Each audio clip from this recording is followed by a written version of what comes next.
Welcome to Seneca Indians Football, live on kneo.org and delayed on KNEO 91.7 FM. This broadcast is a sporting outreach of the KNEO Sports Network.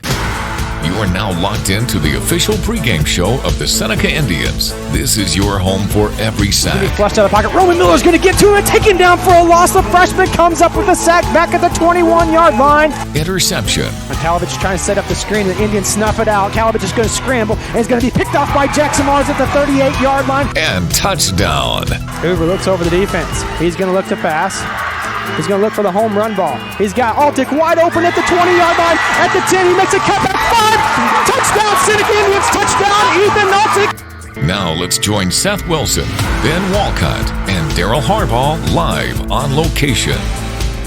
Seneca Indian football here at Logan Field in Nevada, Missouri, where the Indians at 8-0 are getting ready to take on the Nevada Tigers, who come in at 7-1. Seneca winners over McDonald County last week by a score of 38-14. Nevada comes in with a record of 7-1.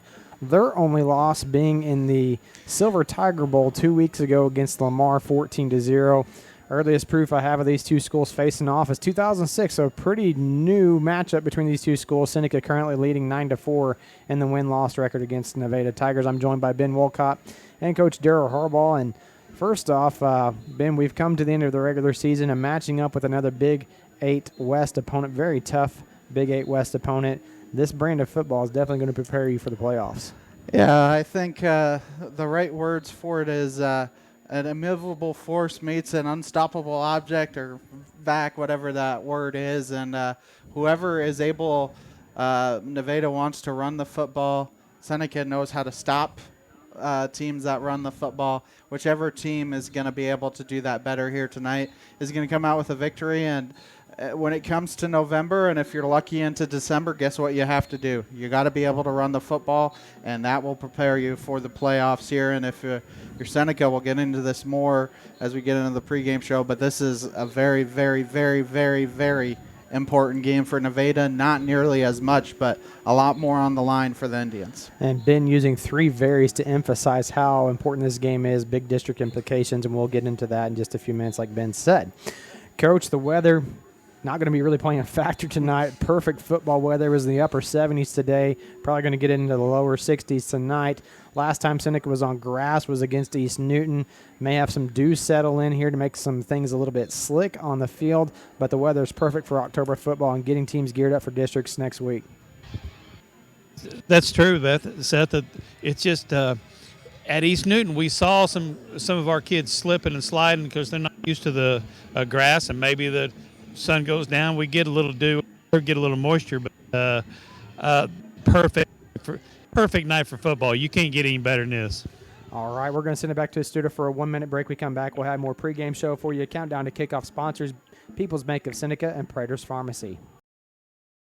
Dairy Queen Grill and Chill in Seneca is the place to go before or after the game. Check out their amazing menu of fan-favorite blizzards like Oreo or cookie dough. Happy hour is daily from 2 to 5 p.m. That means everything you can drink from a straw is half price, excluding premium shakes. Don't forget to grab one of their $7 meal deals or their signature stack burgers and top it off with a Misty Slush. The Dairy Queen Grill and Chill in Seneca, located at 308 Washington, open daily from 10 a.m. to 10 p.m. Proud to support the Seneca Indians.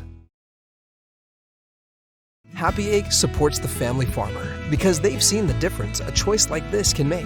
Now you can grow for Happy Egg and choose to raise hens the right way, the happy way. When you grow for Happy Egg, you are growing for a family-owned and operated business. You're raising happy hens on 10+ acres who will lay happy eggs. You're working for yourself. As a Happy Egg grower, you'll receive new flock cost support and yield-based compensation. Visit happyegg.com/grower to apply today. Field in Nevada, Missouri. We're about 40 minutes away from kickoff. Let's recap the game for Seneca last week against the McDonald County Mustangs. Seneca got the scoring started, and Jackson Mars took a 4-yard run to make it 6-0. Seneca then held McDonald County out of the end zone, but 2 plays later, a high snap with a bad mesh caused a fumble on Seneca's own 4-yard line. 3 plays later, the Mustangs found pay dirt, going from Dowd to Pacheco, and Mack County led 7-6. A big connection from Hoover to Altick from 58 yards to make it 12-7, and Mack's next drive was helped out by Seneca penalties, a roughing the punter, a pass interference in the end zone, and McDonald County was able to score to make it a 12-14 score. Seneca looking up for the first time all year at half. Second half, Seneca came out. They came ready to play. The defense made the adjustments, a 3-and-out by the defense to start the third quarter, and then Seneca drove, and Hoover took it in from 10 yards out to regain the lead. Another 3-and-out by the defense. Another Seneca score, this time Mars from 13 yards out. And then a 7-play drive by Mack, and Seneca's defense held once again, forcing a turnover on downs. A Seneca possession. Another Seneca score, this time Miller from 8 yards out, and Seneca was starting to pull away, making it 32-14. Another 3-and-out by the Seneca defense, followed by another touchdown from Roman Miller, taking it from 2 yards out this time, and the final score stood 38-14, definitely a difference of 2 halves. Seneca rushed for over 300 yards that game and threw for another 155. Ben, it was really the first time we've seen Seneca not put together a great first half of offense. They had over 200 yards at the half, but just wasn't polished. And what does that do for a team who's looking to make a big playoff run, having a little bit of adversity? What does that do for them in the coming weeks in the district play?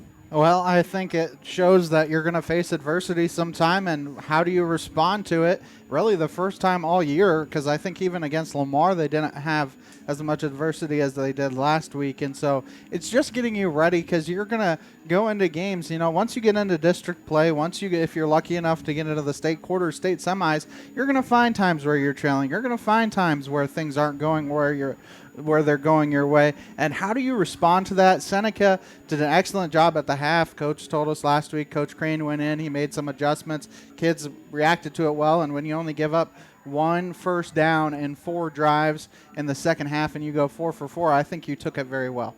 And body language is one thing Coach Hilburn talked to. A lot of these guys, if you get to know these football players, they're pretty even keel. That's what you have to have on a team whenever you have a little bit of things go wrong. You have to have some guys are just, they're not going to get too excited and not get too down. And it really paid off last week when you found yourself in a much bigger as far as physical stature size opponent in McDonald County, and they have that again this week against the Tigers. But it's definitely a good thing for you to be able to go through some of those. Yeah, you love the fact that a lot of them are even keeled, but you probably still, and I'm sure Coach could pipe in on this, is you want at least 1 or 2 of those guys that are fiery and kind of get you motivated. You want your 2 or 3 that are even keeled, so that way if things are going wrong, but you want to make sure that you have your guys that are fired up as well. And those guys, I've been going through this Seneca 60 seconds with a Seneca senior, and almost all of them are just they're just even keel with everything whenever it comes to even the interview. And I think I enjoyed the 2 that we're getting this week, Ethan Altick and Brian Bigby, and I think you guys will enjoy it as well. And I think those 2 might have to be kind of the 2 that are a little more fiery and might have to step up for this team when it comes to the playoffs. Coach, Seneca's defense really turned things around in the second half, forcing 4 3-and-outs. And another drive, they held McDonald County to only 7 plays. What was the biggest change from the first half of Seneca's defense to the second half on the defensive side of the football? Well, what we did was we quit making stupid plays on defense. I mean, we did everything we could to keep them out to keep McDonald County in the game. I thought just mental mistakes, and I'll guarantee you they fixed them at halftime. And also, Coach Crane made some adjustments at halftime on the linebackers, especially. And when we came out second half, that, as you saw as well, Seth, that it was a whole total different team. The defense played totally different. They was flying around, hitting some people. They were in the right spots at the right time. And that's, that's what it takes. It was probably the best lesson that Seneca ever got last week, was to be behind at halftime, thinking, you know what, you're going to have to come out and play every week when you play in the Big 8. I believe it was 2 years ago where Seneca found themselves, yes, they won the district championship against Mountain Grove, but I believe one player said on the sideline, what do we got to do? Get down 12 points before we start playing again, allow the team to get to 20 points. Let's hope that's not the scenario here going forward. They find themselves down and then they have to get themselves motivated. Hopefully they can come out on fire, ready to go from the first kickoff like they had in previous weeks.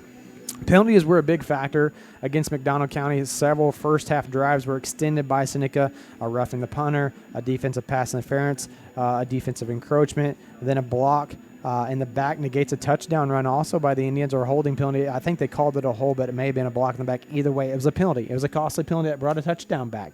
And so defensively, some things will have to clean up tonight to have success, and hopefully they can eliminate some of those penalties, because the last 2 weeks they've kind of been penalty-ridden. Yeah, it's really been a situation where those are the penalties that kill drives for you. It's not something that, and Coach has mentioned it, it's some of those are the mental penalties. Some of those are holding will bring you back for 10 or 15 yards, for a touchdown. Those mental ones where you put it at 1st and 15, 1st and 22, you're trying a 2-point conversion from the 20-yard line instead of the 3-yard line. It's those kind of penalties that drive a coach crazy, which I'm sure Coach Harbaugh could tell us all about. Well, Coach Harbaugh and Coach Hilburn always says it's the minimum. I don't mind the holding penalty; those are okay. It's an aggressive play, but it's those ones that jumping off, not watching the ball, stuff like that. Yeah, if it's an aggressive penalty, stuff like that, that's one thing. Mental mistakes, man, that's another, and that's what kills you. All right, we're going to send it back to the studio for another 60-second break. We come back, we'll have more pregame show for you. Countdown to kickoff sponsors: People's Bank of Seneca and Prater's Pharmacy. Hard work, dedication, and teamwork are vital to building a championship team. Those are just a few of the many qualities you'll find with the team at Satterley Plumbing, HVAC, and Mechanical Contractors. Since 1892, the Satterley team has been delivering championship service to Joplin and the surrounding area. Satterley is an authorized dealer for quality Lennox products and can keep your home feeling comfortable all year long. For repair or replacement of your current heating and air system, contact the Satterley team today at 417-624-3660 or online at SatterleyPlumbing.com. A proud backer of the Seneca Indians is Campbell Biddlecombe Funeral Home of Seneca. Located at 1101 Cherokee, they are honored to serve the area with traditional service options, including church and graveside services. They also have prearranged funeral plans. For more information, the phone number for Funeral Director Mike Steele at Campbell Biddlecombe Funeral Home of Seneca is 417-776-2251 or online campbell-biddlecomefh.com. Through district standings, currently Seneca sits atop Class 3 still, District 6 with 50.5 points. Mount Vernon number 2 with 7-1 record with 47.38 points. Reed's coming in at third with a 6-2 record at 41.16. Aurora now at 4-4 at 32.14. And Cassville also at 4-4. 44. Yeah, 44. Now 31.43 points. East Newton and then Hollister. Mount Vernon is at Reed's this week for the final Big 8 East Conference title. That one went to overtime last year with Mount Vernon electing to go for 2, and Reed Spring defense held strong. So that is a big game because those two are 2 and 3 in the district standings. Mount Vernon wins that one. Seneca loses here. Mount Vernon will probably flip Seneca to get the district champion, the number 1 seed, and get a bye week next week. Reed's wins. They'll flip and they'll host Mount Vernon potential matchup in the district semifinals. Obviously, they got to get to that point to be able to have that. Aurora will host Rogersville this week. Cassville hosts Monette. East Newton is at McDonald County, and Hollister is at Lemoore. Of course, Seneca controlling their playoff picture. Win tonight, home field advantage throughout districts. And Ben, you may be able to help me out on this. Once they get through districts, will they have the quarterfinal game at home or will it be away? My best guess would be that they would be away for the quarters. It all depends on what the team who they're lined up with, but because they're District 6, it's an odd year. So if they both have 2 home games, then the other team would get to host the quarters, and Seneca potentially, which I think obviously you need to win the quarters, but I think you'd rather have a semifinal game at home. But big game here tonight. Like you said, there still potentially is a scenario where Seneca loses and Mount Vernon wins, and they could stay in front of them just because they're getting bonus points and Mount Vernon is not. Strength of schedule, too, on the play. Yeah. I mean, Reed Springs, yes, has 2 losses, but Nevada just has the 1 loss. So. Yeah, so there's a whole bunch of different scenarios we can talk about, but really all that matters is you win, you get home field, you get a bye, and you also claim the outright Big 8 West title, something we haven't hit on.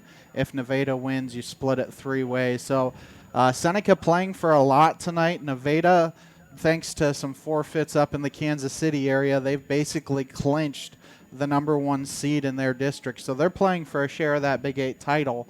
But if I don't want to say this game's going to be a blowout because I don't think it is, but if things go sideways, I would not be surprised if at some point Nevada shuts things down and says, we already have our bye. Let's make sure we're healthy for the next couple of weeks. Go ahead. Coach Harbaugh, you got any ideas, thoughts? I really don't pay a whole lot of attention to the district points and stuff like that because you got to take care of your business. If Seneca takes care of business tonight, then we've got home field advantage. If we don't, then it's an iffy situation. And as a coach, I'm concentrating on taking care of business at hand tonight. That's what I'm doing. Control your destiny. Yeah, yes. we may know more at the end of the night just by different scenarios, but if you win, you don't have to worry about any of those other scenarios. Seneca by the numbers, 164 first downs while holding opponents to 66 first downs. 50 touchdowns for the Indians on the season. Opponents only having 9 touchdowns, 181 yards passing a game, and 289 yards rushing per game. We're going to send it back to the studio for a 60-second break. We come back. We'll have more pregame show for you. The Blast from the Past will be coming up after this 60-second break.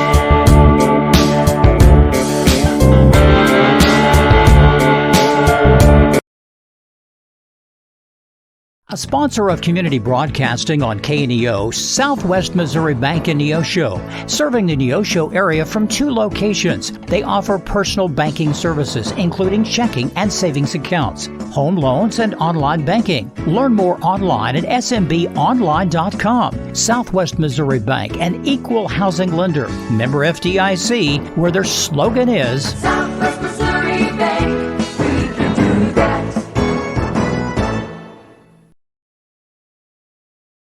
1982. We will rewind 12 years prior to that team and check out the team from 1970. Seneca started that season with a loss to Aurora 6-19. Then they reeled off 5 straight victories over Quapaw, Willard, Grove, East Newton, and Republic. Then they tied with McDonald County 6-6, and they won their final 2 regular season games against Gentry, Arkansas, and Pitcher, Oklahoma. They outscored their opponents that season 242-68. While there are not a whole lot of stats from that season, Seneca didn't have a whole lot of archives and stats from that. A couple of things, though. Daryl Rozier, running back in that team, in the 1970 team, he was the first game of the season against defending state champion Aurora. He had a score of a 37-yard touchdown run.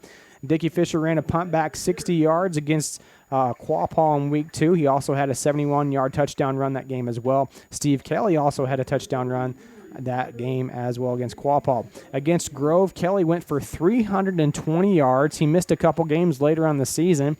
He needed 31 yards going into the game against Pitcher to make 1,000 yards and was able to do so, ending the season with 1,021 yards, and he only played the first half in that game against Pitcher. Against East Newton, Rozier returned a punt 75 yards for a score, and Bill Hausman had a pick 6 for 70 yards. Rick Cook missed several games that season, didn't play until week 7 against McDonald County due to a broken collarbone he suffered in preseason practice, and in that game scored on a 50-yard touchdown run against McDonald County, being the only score that game.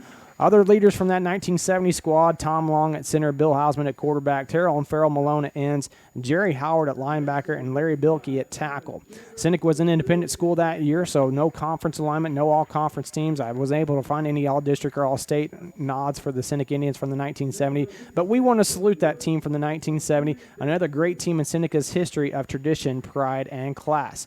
We're going to send it back to the studio. When we come back, we'll have 2 60-second Seneca Senior Spotlights, as well as the Coaches Show right after this. Seneca Indian Athletics is sponsored by Prairie Top Chiropractic. Located at 4556 Quince Road in Seneca, chiropractic physician Seth Wilson offers chiropractic services to Seneca and the surrounding areas. For appointment information, their phone number is 417-776-4556 or discover more at facebook.com/Prairie Top Chiropractic. Prairie Top Chiropractic, where their slogan is better health, better you. The Roper Kia 4-State Sports Report is proud to sponsor local high school sports on KNEO. Sports Director Michael Amami and reporters Chaz Wright and Tashina Coleman have interviews, scores, and highlights weeknights at 6 and 10 p.m. The Roper Kia 4-State Sports Report covers events from high school athletics to Missouri Southern and Pittsburgh State and local community colleges. Proud to support local high school sports. We got 60 seconds with the Seneca Senior, and we're here with Ethan Altig. First question is, what is your most favorite sport other than football? I would have to say it would be basketball because of the high competition. I just love the sport. And what position would you like to play on the football team other than the position that you play now, and why? Definitely would have to be the QB because I can throw that thing. And what's your favorite food? Definitely pizza. I love pepperoni pizza. What is your favorite hobby? I'd have to say hunting, going out early in the morning and killing some deer.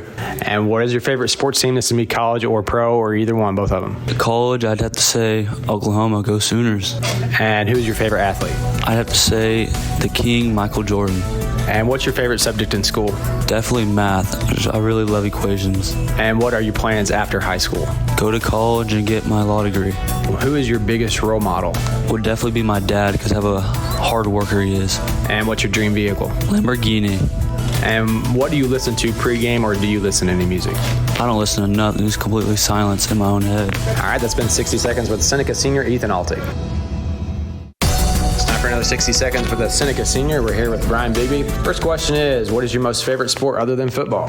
I would have to definitely say baseball, just the love of the sport and having great coaches. And what position would you like to play if you didn't play the position you play now, and why? Probably be linebacker because there's not much running involved. I'm a fat guy, so just hate running. And what is your favorite food? Just about anything. I'm a lineman, so you give me food, I'll eat it. And what is your favorite hobby? My favorite hobby would probably be reading. Big reader. And who's your favorite sports team, pro or college? Probably be the Chiefs all the way. Have to be. And who is your favorite athlete? My favorite athlete, Patrick Mahomes. I mean, he's just an idol. And what is your favorite subject in school? My favorite subject would be math. I'm good at it. It's easy. And what are your plans after high school? Go to college, get my bachelor's degree, and then become an architect. And who is your biggest role model? My biggest role model would have to be my grandpa, just how hard he works and what he does for my entire family. And what is your dream vehicle? My dream vehicle would have to be a truck, just a big old truck. And what do you listen to pregame, or do you listen to music pregame? I just keep all my thoughts in my head. If someone asks me a question, I'll help them with it, but I have no music involved. All right, that's been 60 seconds with Seneca Senior, Brian Bigby. Serving the area since 1997 is First Community Bank. With 2 Neosho locations, 111 East Main Street and 3005 Gardner Edgewood Drive. They offer a variety of banking services for individuals, families, and businesses, and have online banking options 24/7 at firstcommunity.net. For more information, their customer service number is 1-888-780-8391. First Community Bank, where their slogan is, where community comes first. Member FDIC. A business impact partner of KNEO is ProLube Tire and Auto Center in Neosho. Serving the area since 2001, they're open Monday through Saturday from 7 a.m. to 7 p.m. ProLube Tire and Auto Center offers tire and brake repair, as well as transmission service, front-end alignments, and more. Located at 1406 North Business 49 in Neosho. For more information, 417-455-9000 or online at ProLubeTireandAuto.com.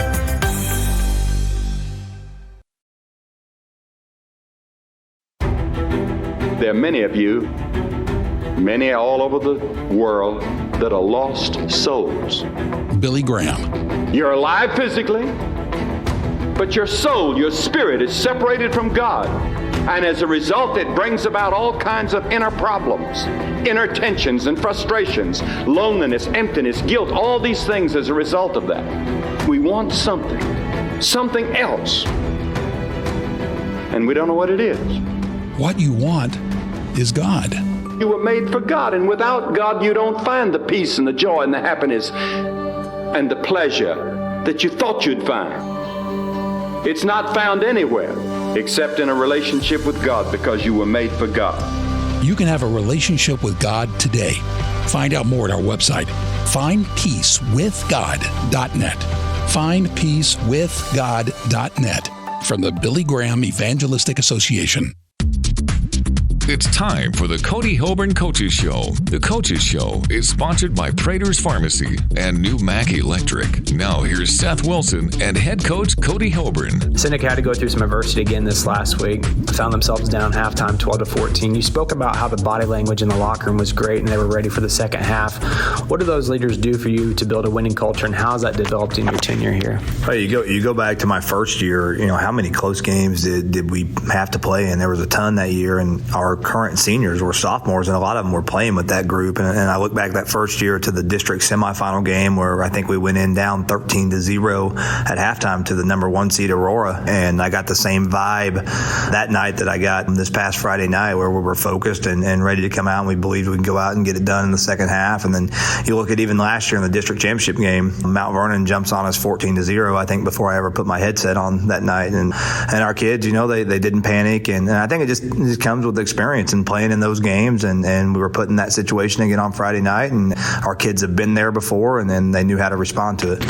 Defensively, you shut out a much bigger Mack County team in the second half. We saw guys like Big B and Ginger and Brown get some depth, put some pressure on Dowd, and stop their various running backs. How do you prep for a team that is much bigger than you in size? Because that's difficult to replicate in practice, putting size on the field. Is it the footwork? Is it work on forcing double teams from the defensive side of football? What seems to work for you guys when you're going against somebody that's much bigger? Yeah, we preach our technique, and that technique varies. But our tight ends last week, we knew we were having to base block really big defensive ends. So Coach Durb works with our tight ends, and when we did some different stuff to prepare those guys to get ready, I told Coach Durb I was close to putting him in a helmet and shoulder pads that week to replicate it, but he didn't go for that. But yeah, we do things differently in our individual time. Our assistant coaches do a tremendous job of getting their specific kids ready to play and understand their technique they're going to have to play with on a Friday night. Prater's Pharmacy in Seneca is a proud supporter of the Seneca Indians. The pharmacy is open from 9 to 5:30 Monday through Friday and from 9 to 1 on Saturday. They offer an automatic refill program and internet refill service online at praterspharmacy.com and through their mobile apps. They also have a drive-through window. Prater's Pharmacy at 1711 Cherokee in Seneca, 417-776-8701. Go Indians! A proud supporter of local high school athletics is New Mac Electric. Serving Newton and McDonald County, they provide power for area homes and businesses and want to wish all the athletes much success throughout the season. For online bill pay and account information, the website is newmac.com or 417-451-1515. New Mac Electric, proudly serving Newton and McDonald County, where their slogan is Your Touchstone Energy Partner. One regular season game left. This Nevada team has turned things around from previous years. I believe it was in 2019 where they didn't win a single game. Now they've run 4 straight seasons of having 7+ wins. Their offense has improved tremendously since that time, and Coach Beechler keeps it pretty simple for them. Can almost kind of lull you to sleep. Same formation almost every single offensive snap. They run some misdirection. They pull a guard and tackle, and then they'll run to the backside of where that guard and tackle came from. What's your takeaway from watching their offense on film? Yeah, and Coach Beechler does a great job, and their kids have bought into their scheme, and they're so far into it now that they have tons of wrinkles and they can adjust to a lot of different things. But it's tough because they give you a lot of false keys, and if they think you're reading guards, they're going to pull the guards opposite, the way of the direction of the football. If they think they're reading their fullback, they do some misdirection with him. So they have a lot of answers. So you have to trust, and we obviously have our principles in place for what we want to look at this week with our linebackers and our defensive line. But that we have to be able to adjust on the fly. But again, go back to your technique that you're playing with and trust that your practice will pay off throughout the week. They came out on the night allowing just 4 points per game. Only 2 opponents have reached 20 points against them. Do they bring a lot of pressure, or are they just fundamentally sound and hurt teams with their base defense? Yeah, I think that's probably the biggest difference in what I see on Nevada this year is offensively they've been good for the last couple of years. They've been really good, and I think defensively they've taken another step this year. They're pretty basic, they're a 4-man front, but they are very, very sound in what they do. They're a zone cover team in the back in the back end, but they do a nice job with that. And then their front four are extremely physical and they play extremely hard. They get off the ball, they change the line of scrimmage. Their linebackers are well coached. They play with square shoulders, play at 45-degree angles. Everything that you'd want to see out of a team on film, you see it out of them. They're very good at what they do, and they're well coached. Lastly, this is a big game for district implications. You guys sitting right now at the top of that, how do you approach that with the team? Is it a one game at a time mentality, meaning not looking ahead to districts and just help the kids focus on taking care of business this week? Yeah, we break the season up into 3 phases, and we're getting ready to complete phase 1, that 9-game regular season, and our goal throughout that nine games is to become a better football team, and that's really it. We don't focus on a ton of wins and losses, and our goal is never to win every game we play, as long as we're learning from every Friday night. However, we're transparent with our kids. Now that we are 8-0, we're sitting here and kind of control our own destiny. And going into week 9 here, we got a chance to win our 2nd consecutive Big 8 West championship. And I think that's the last time that's been done is 1994-95. And so that's important for our kids. But more importantly is we have a chance to get the number 1 seed. And going into phase 2, that's what you want to do, is you want to set yourself up in the best possible scenario. And for us, it's getting that bye week and having home field advantage. I think it's more than maybe anybody else. I think it's very tough to come into our stadium and play a football game, and we like playing in front of our fans at home. And so we want to go win. We want to get that 1 seed and be able to host throughout district play.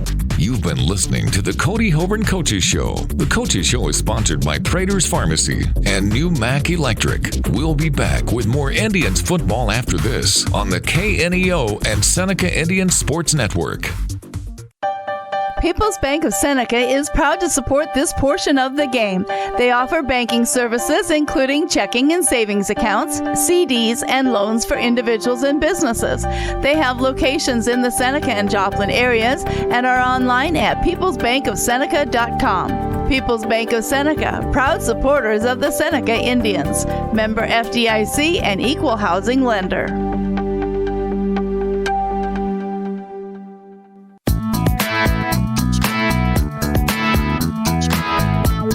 Proudly supporting the Seneca Indians is Doug's Body Works. Owned and operated by Doug Scribner, they offer a 24-hour record service and specialize in auto body and frame repair. Doug's Body Works is located at 1008 Oneida in Seneca and is proud to serve the local area. 417-776-8611. Go Indians!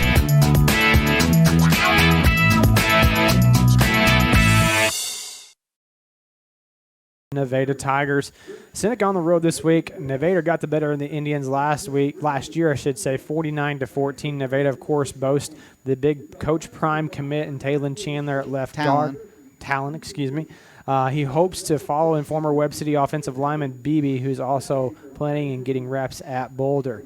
Nevada will run shotgun. They run a 1 wing back, 1 H back, and a running back.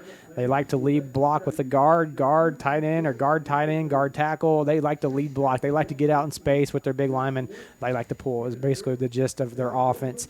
Ben, what will Seneca need to do tonight on defense to slow down this Tiger offense? You got to find a way to stop the run. They average almost 400 yards a game, and in the game that they lost, which, it's kind of amusing, they only 156 yards rushing. Only 156.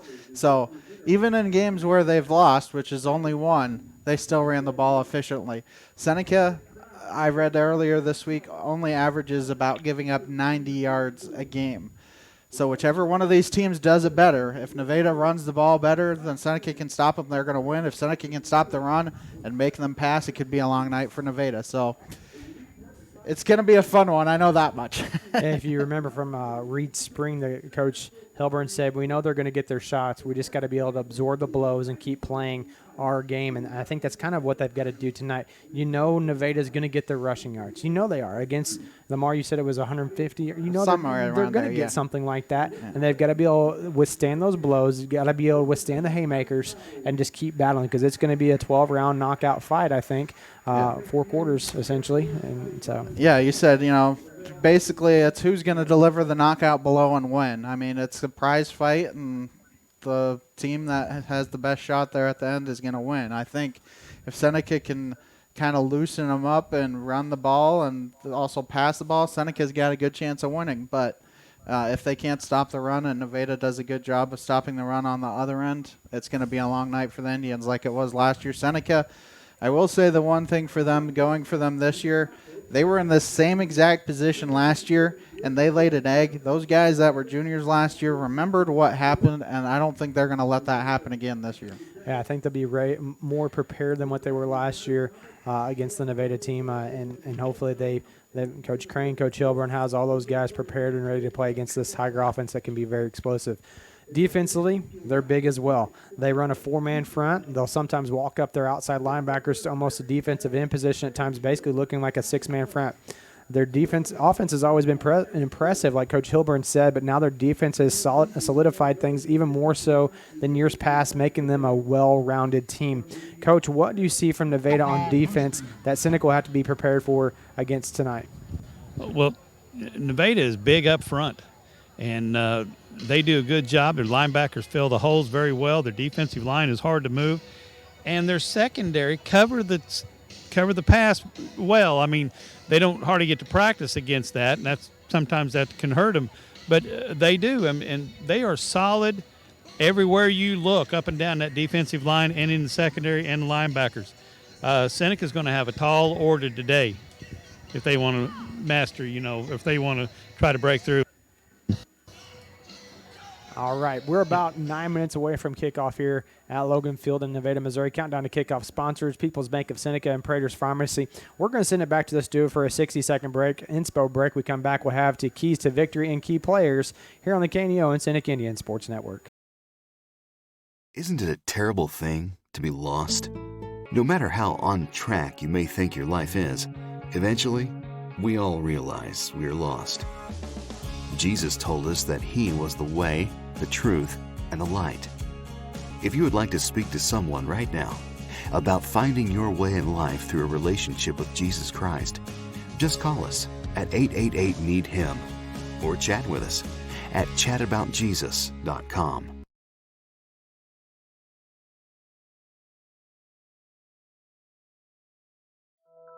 Being a Lion comes with a reputation for excellence. Whether it's in the classroom, on the court, or in the community, Lions are leading the way. With innovative and immersive academic programs, new scholarship opportunities, and a campus committed to the future, now is the perfect time to find your purpose. Find your pride at Missouri Southern State University. What you have for keys to victory tonight for the Indians? Well, I think all three of us probably have the same thing, and it's you got to be able to stop the run here tonight. If you can make them have to pass the football, they are not nearly as good a team.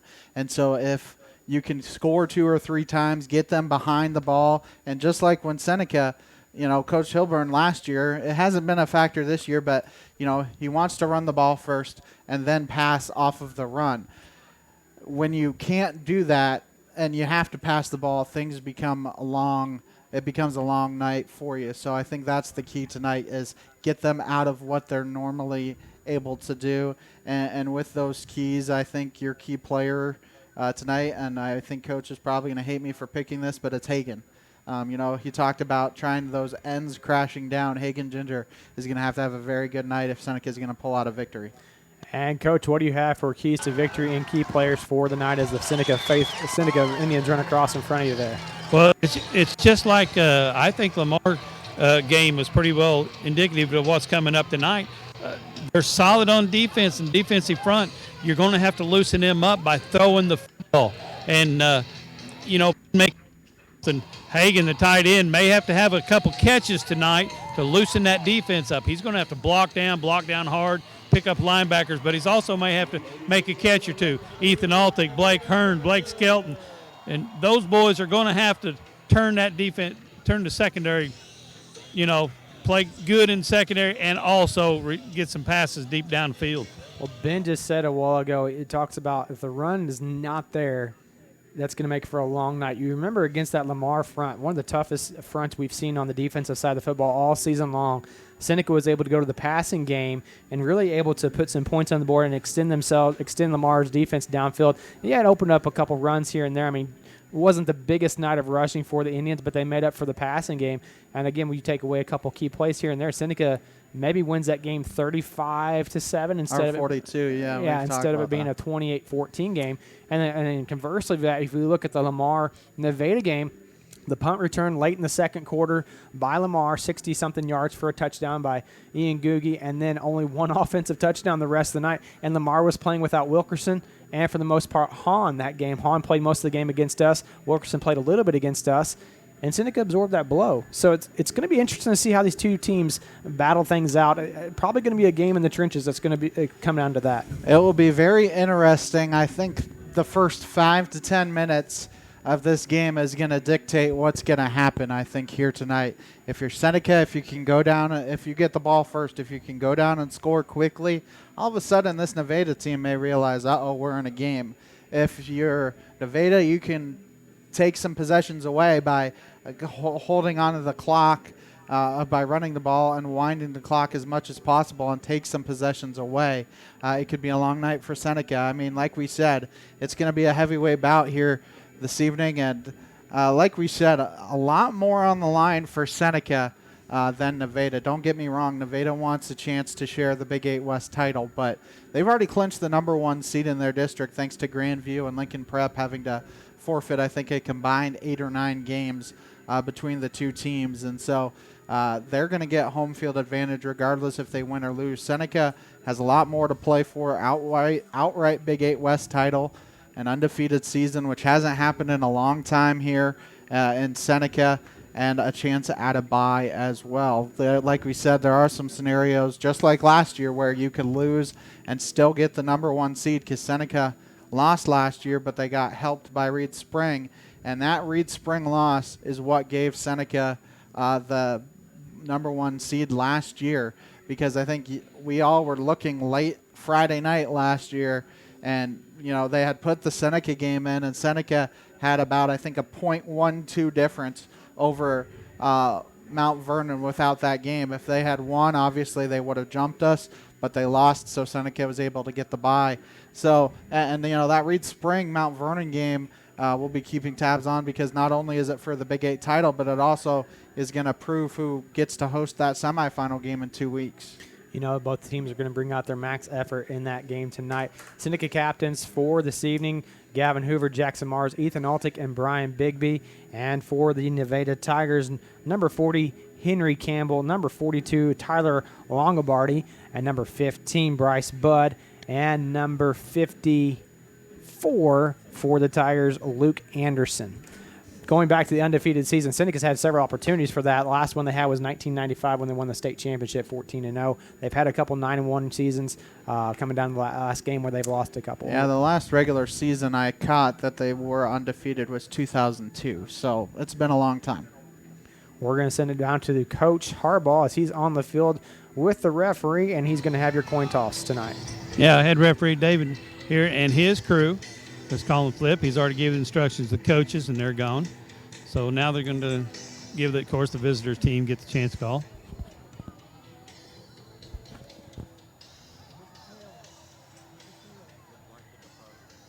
Seneca has won the toss, and they're going to defer to the second half.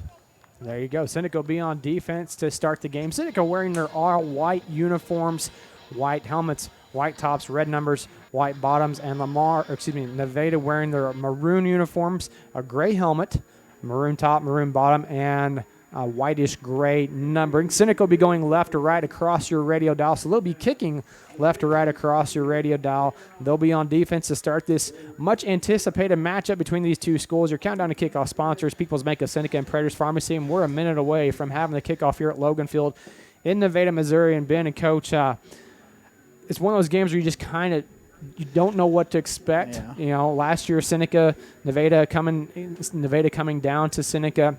I kind of expected that one, and Ben said a while ago, I kind of got the better of that one, 49-14. Hopefully, Seneca can come out tonight and be ready to go. Well, you're going to find out right off the bat because we're kicking off and Nevada gets the ball first.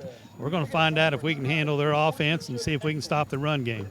I was just thinking to myself, you wonder here, too, if you try and pooch it short and try and recover it yourself, because was it 2 weeks ago they did that and they were successful against East Newton, and there's a big gap here around the 30-yard line on both sides. Well, Brady Barnes is the deep back. They've also got Jack Cheney and number 12 for Nevada. I keep saying that tonight. Gabe Smith on the far side, and then number 15, Bryce Budd at the top of the diamond. So they have two of their starting running backs back there, and they're not as deep as the deepest one. And I don't have him playing a whole lot of downs, Brady Barnes, but he's back there deep to receive.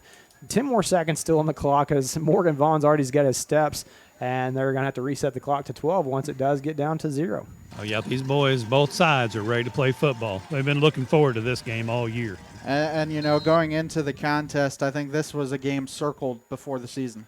Vaughn's going to give a high end-over kick that's going to bounce down about the 16, and it's going to roll. Barnes is going to let it roll inside the 10-yard line. There's a host of Seneca Indians there to make the tackle. First man there for the Indians is Roman Miller, and Nevada will take over first down and 10. Ball placed on their own 16-yard line.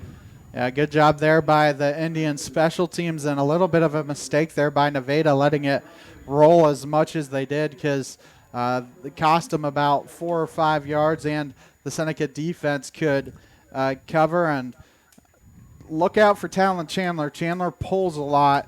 They like to follow him. He's here at left tackle at the moment. He might be left guard here. Quarterback is Kellen Braden, number 15, a sophomore. To his left is Cheney. He's going to send a man in motion. It's going to be a handoff to Cheney to the right side. Makes the first man miss, and Bigby as well. And he's finally going to be spun down to the turf across the 20-yard line. A couple defenders for the Indians were in the backfield, had a chance to take him down, and Cheney able to get up to about the 21. Now, Jackson Mars is here. I mean, at the line of scrimmage or just behind the line of scrimmage, and just had him by the legs, couldn't hang on. These are the to hang on to tonight. And it looked like Bigby got some penetration up there as well for the Indians. Second down and 5 for Nevada. Braden in shotgun. Cheney to his left. Going to send Cheney in motion, and it's going to be inside handoff to Bud. Seneca trying to string it out, and Bud's going to get to the edge. Coming up is Eli Olson as well as Hearn. Hearn's going to stop him at the 24, 25-yard line. A pickup of 4 on the play, 3rd down and 1. They did a good job of stringing it out, just couldn't get to him there, and a good gain, and it makes it 3rd and short. Well, this is the speed that we've talked about all year, how quick we have to use our speed against them. 3rd down and 1. 2 receivers split out to the near side for Nevada. Number 28, Klump out here with Bud. And it's going to be a handoff to Cheney. Cheney's going to go to the right side, and he's got Green to run. It's going to be a foot race to the end zone. Blake Hearn's giving chase. He's at the 45, 40, 35, and I don't think he's going to catch him. Touchdown, Nevada, as Cheney takes it in from 75 yards out. Just lost contain there on the edge for the Indians, and a big run there for Nevada. And like we said, this could be the first punch here of a 12-round bout. First score goes to Nevada with 10:28 to go. Point after try pending. So Cheney took that. He had basically nobody in front of him as soon as he received the handoff. Good, waiting for the snap now. Good snap, good hold. Kick is going to go up, and it is good. 7-0 your score. Nevada strikes first here on the KNEO and Seneca Indian Sports Network. We'll be back in 30 seconds. At ProLube Tire and Auto Center, we know what it means to rely on your vehicle. We race all year and know how to get that extra inch out of every part. Precision, quality, and reliability are not just words to us. It's what we do every day. We know you rely on your vehicle to perform for your family. From oil changes to full-on repairs, ProLube gives you the best racetrack team experience, so you can be worry-free. ProLube Tire and Auto Center, where we get it right on the road and the track. Jack Cheney takes it 75 yards to start the scoring for the Nevada Tigers. Game brought to you tonight by Newmac Electric, Predators Pharmacy, Seneca Church of Christ, Freeman Orthopedics and Sports Medicine, Seneca True Value, 4-State Sports Report, Missouri Farm Bureau Agent Josh Dotson, Gas and Snack, Neosho Chamber of Commerce, Christian Healthcare Ministries, and Water Gardens. Back deep to receive for the Indians, Ethan Altick and Jackson Mars. As Longobardi's got it teed up, and it's going to be a low kick that's going to bounce down at the 20-yard line, picked up by Altick at the 15-yard line, got blockers set up in front of him, and he's going to get taken down at about the 31-yard line by number 30, Drew Miller, the sophomore. First down and 10 for Seneca. Make sure you stay tuned after tonight's game for the Final Drive Scoreboard Show, sponsored by Freeman Orthopedics and Sports Medicine. Also, check out our live scoreboard during the game. Go to kneo.org/sports. Click on the scoreboard link to get the latest scores from games around the area as they're happening. Seneca going to break the huddle, send one receiver, now two receivers, Hearn and Ginger, and now Owens. Now Seneca having a little confusion. Ginger's going to be spread out now. Owens comes in tight. He's playing with a broken hand. And it's going to be a toss pitch to Jackson Mars. Mars trying to get to the left side, makes a couple stutter steps, going to dive forward, get up to the 39-yard line. Let's see where Marcus Ford progress. It is at the 39, so pickup of 6, second down and 4. Good run there by Mars, just following his lead blockers there, and Owens and Ginger and Vaughn, and able to pick up a big chunk. You have to respond now after that big play by the Tigers. Receivers to each side this time for Hoover. Mars to his right, going left to right. Going to send Altick in motion. It's going to be a fake to handoff to Altick. Mars is going to get it right up the middle. He's going to run into a host of Tigers. A pride of Tigers, I think that's what it's called. Either way, he's going to be right at the yard to gain. Let's see how Marcus Ford progress. It almost looks like, well, they give him a first down. I was going to say it almost looks like he might be a yard short, but they already gave him the first down. Looked like a trap play there where they kick out the defensive end and try and get this Tiger defense confused. Skelton split out to the far side now.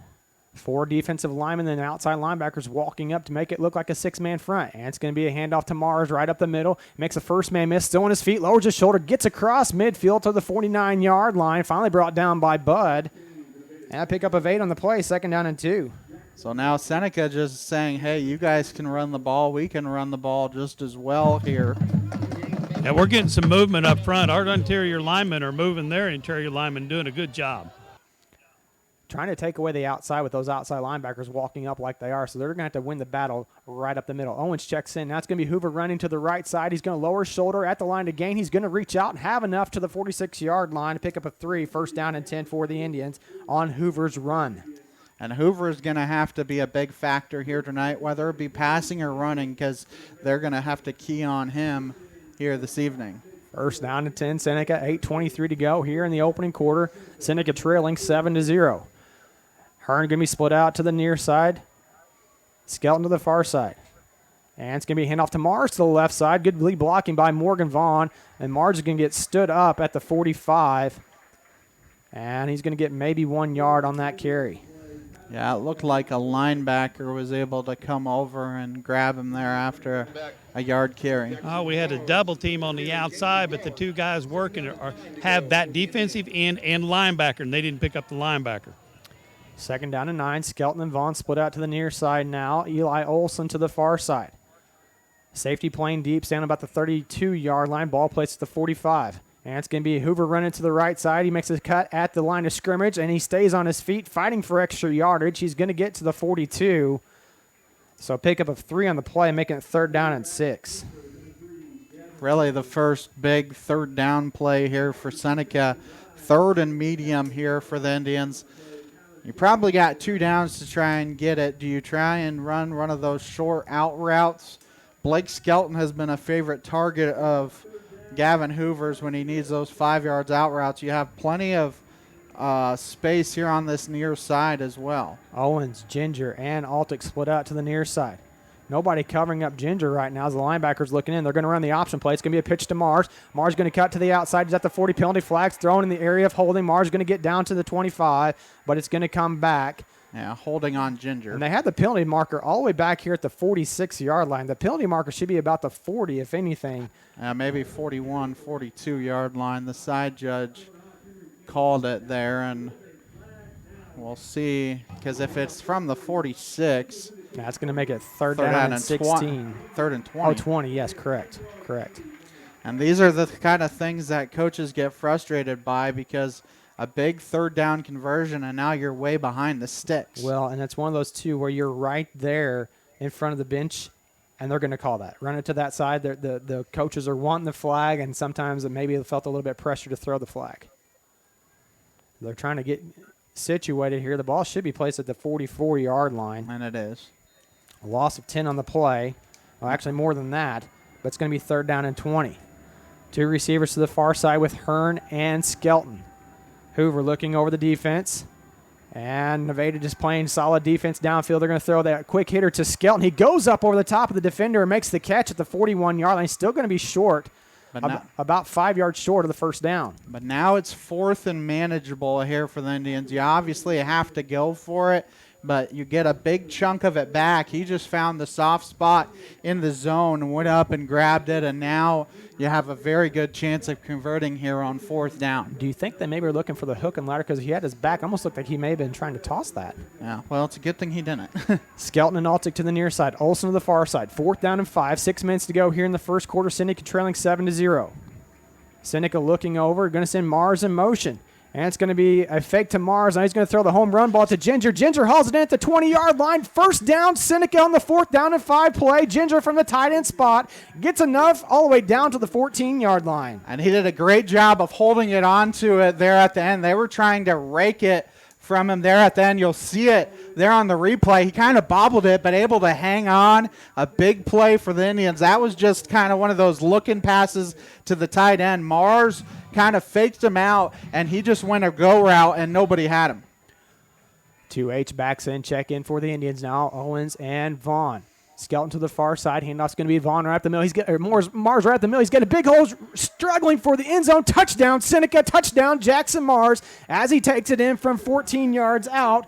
If you've watched the big gap just open right down the middle, Moses parting the Red Sea is the Indians' offensive line, and Mars fighting off the defenders and reaching out, getting the end zone, find the last few yards untouched, basically. And it'll be interesting here because Seneca has gone for 2 all season long. This could be where you win or lose a game tonight. So Seneca once again going for 2. Miller in this time with Vaughn at H-back. And Owens is in H-back as well to the left side. It's going to be a toss to Miller. Miller's going to lower shoulder at the 2-yard line. He's going to reach out. Got the 2-point conversion. Seneca takes the lead 8-7 with 5:24 to go here in the first quarter on the KNO and Seneca Indian Sports Network. A proud supporter of local high school athletics is Numac Electric. Serving Newton and McDonald County, they provide power for area homes and businesses and want to wish all the athletes much success throughout the season. For online bill pay and account information, the website is numac.com or 417-451-1515. Numac Electric, proudly serving Newton and McDonald County, where their slogan is your touchstone energy partner. Answers after Nevada's big 75-yard scamper by Cheney, and Seneca goes on a drive, taking about 5 minutes and 4 seconds off the clock. But they're able to answer and then take the lead on the 2-point conversion from Roman Miller. And Coach, maybe they are over there on the sidelines. It's one of those opportunities where they have some of those defensive players for the Indians that don't play offense. And Coach Crane can talk to him, make the adjustments on the fly, and hopefully they're able to do that and sure up that big play that Nevada just had on their opening possession. Well, the play that Nevada had was just a miscue from the defense. High end-over-end kick that's going to be fielded at about the 13-yard line. All kinds of green over here. Eli Olsen's going to force him back in and take him down as well. Also on the stop for the Indians, Blaze Graham. Ball placed at the 32-yard line. Keep up on the latest Seneca broadcast ball game schedule. Be sure to like us on Facebook, facebook.com/KNEO Radio. Follow us on Twitter at KNEO917 Sports. Softball season is over for the Indians. All that's left is girls basketball to start in about a month on November 20th, Monday, November 20th against Neosho, and football is about it right now. First down and 10 for Nevada. Ball placed at their own 34-yard line. Braden in shotgun formation. Cheney to his left.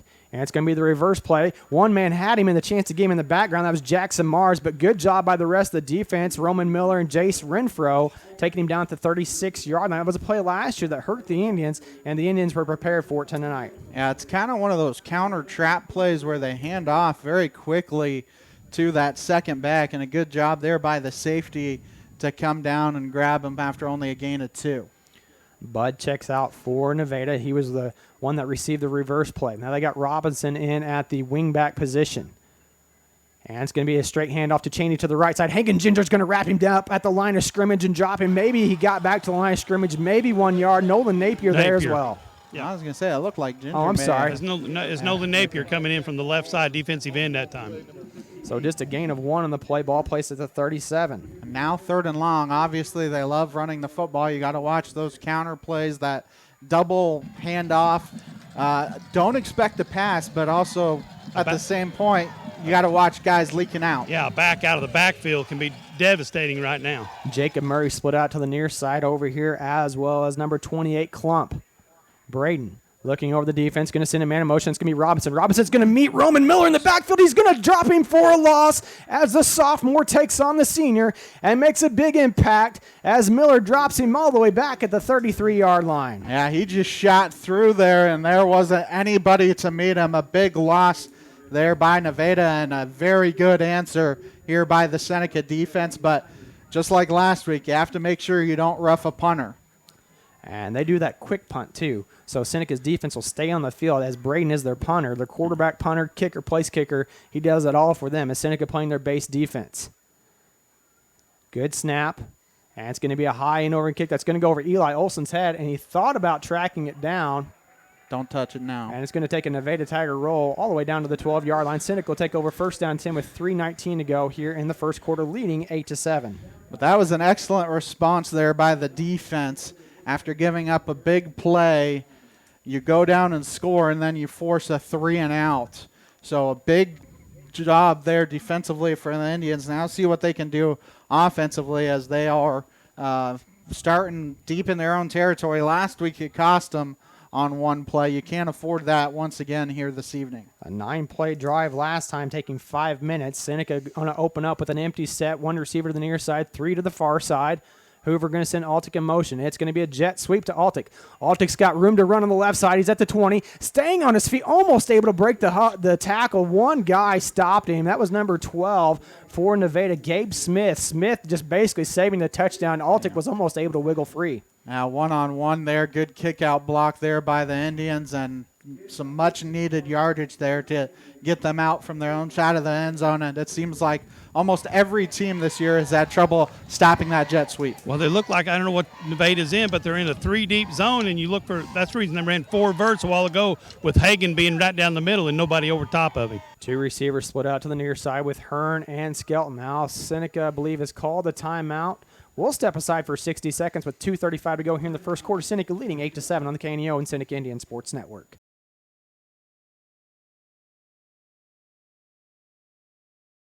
Travis, what are you doing in a hunting blind? Well, I needed some peace and quiet, and the woods were calling me. Well, we're at Water Gardens Outreach Center. Okay, so I'm not really a woods guy. But since we're doing this raffle with redneck blinds, they're giving away 10 of these structures, each valued at over $6,000. I thought I'd try one out. The kids' playhouse wasn't really my style. And in the hen house, I kept craving a chicken sandwich. Well, why don't you come down from that blind and help me with this raffle? We're going to draw one winner for every 100 tickets sold, and then we'll see about that chicken sandwich. Visit watergardens.org to find out more about the Redneck Blinds raffle. Enter to win with all proceeds benefiting Water Gardens Ministries. I'm a Missouri Farm Bureau insurance agent. I'm for working hard for what you get and then protecting what you've got. Your home, your vehicles, your life. I'm for making an honest living and taking pride in what you do, and for giving back to the community I call home. I'm for serving my clients with the respect and dignity you would expect from the farmers that started this company. And though I know you probably hope you never need me, I'm here for you when you do. I'm a Missouri Farm Bureau insurance agent, and if you're a Missourian, I'm for you. I am Josh Dotson with Missouri Farm Bureau Insurance Services. If you're in Missouri, I'm for you. Skelton split out to the near side. H-back is Morgan Vaughn. He's on the right. Jackson Mars on the left. 4 down linemen, 4 Nevada, 2 linebackers. Outside linebackers walking up. It's a counter step. Jackson Mars going to take it to the left side. Now he comes back, and he's going to wiggle his way back across the middle to about the 37-yard line. He'll have enough for a first down for the Indians. I'm telling you what, Seth, you watch Nevada's defense, they are prone to stay outside. That's the reason Seneca's runners are cutting it back up inside and getting 5, 6, 7 yards. Well, it looks like Talon Chandler I think he was sitting out defensively. Now he's in at one of those tackle positions for Nevada, just one of those big bodies like Toby Moore last week. Receivers to each side this time for Hoover. Going to send Altic in motion. And it's going to be an option play to the near side. Hoover's going to take it and run. He's at the 40, makes a cut back up the middle, and going to get across to the 44, 45-yard line. Forward progress. Far side judge has him at the 44. Near side judge has him at the 45, and they're going to place it at the 45. So pickup of 7 on the play, 2nd down and 3. Good job there by Hoover not pitching it, and he kind of faked out that linebacker there and was able to get a couple extra yards and make it 2nd and short.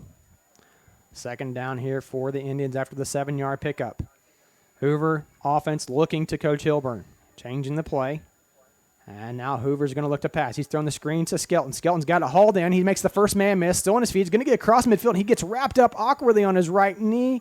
And he's going to be slow to get up. And he's going to get up on his own power and hustle back to the side to the huddle now. Coaches are going to call him to the sideline, but he got wrapped up. That leg got caught underneath him. 1st down and 10 at the 48. That was a nice kick-out block there by, I think it was Altic. I'm not sure who was on that far side, but wide receiver kicked him out, and he was able to get a couple extra yards, and we're probably looking at this being the final play of the first quarter, a fast-moving first quarter. 15 seconds to go here in the first quarter. Seneca looking 1st down and 10. Hand off to Marge right at the middle. He's going to take a jump cut at the line of scrimmage, and just going to fight for extra yardage to the 45-yard line, and that'll do it for the first quarter play. After 1, Seneca leads 8-7 over the Nevada Tigers here on the KNEO and Seneca Indian Sports Network.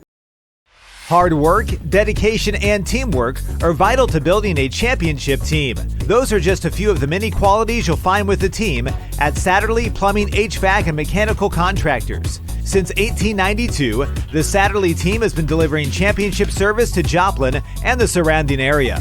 Satterley is an authorized dealer for quality Lennox products and can keep your home feeling comfortable all year long. For repair or replacement of your current heating and air system, contact the Satterley team today at 417-624-3660 or online at SatterleyPlumbing.com.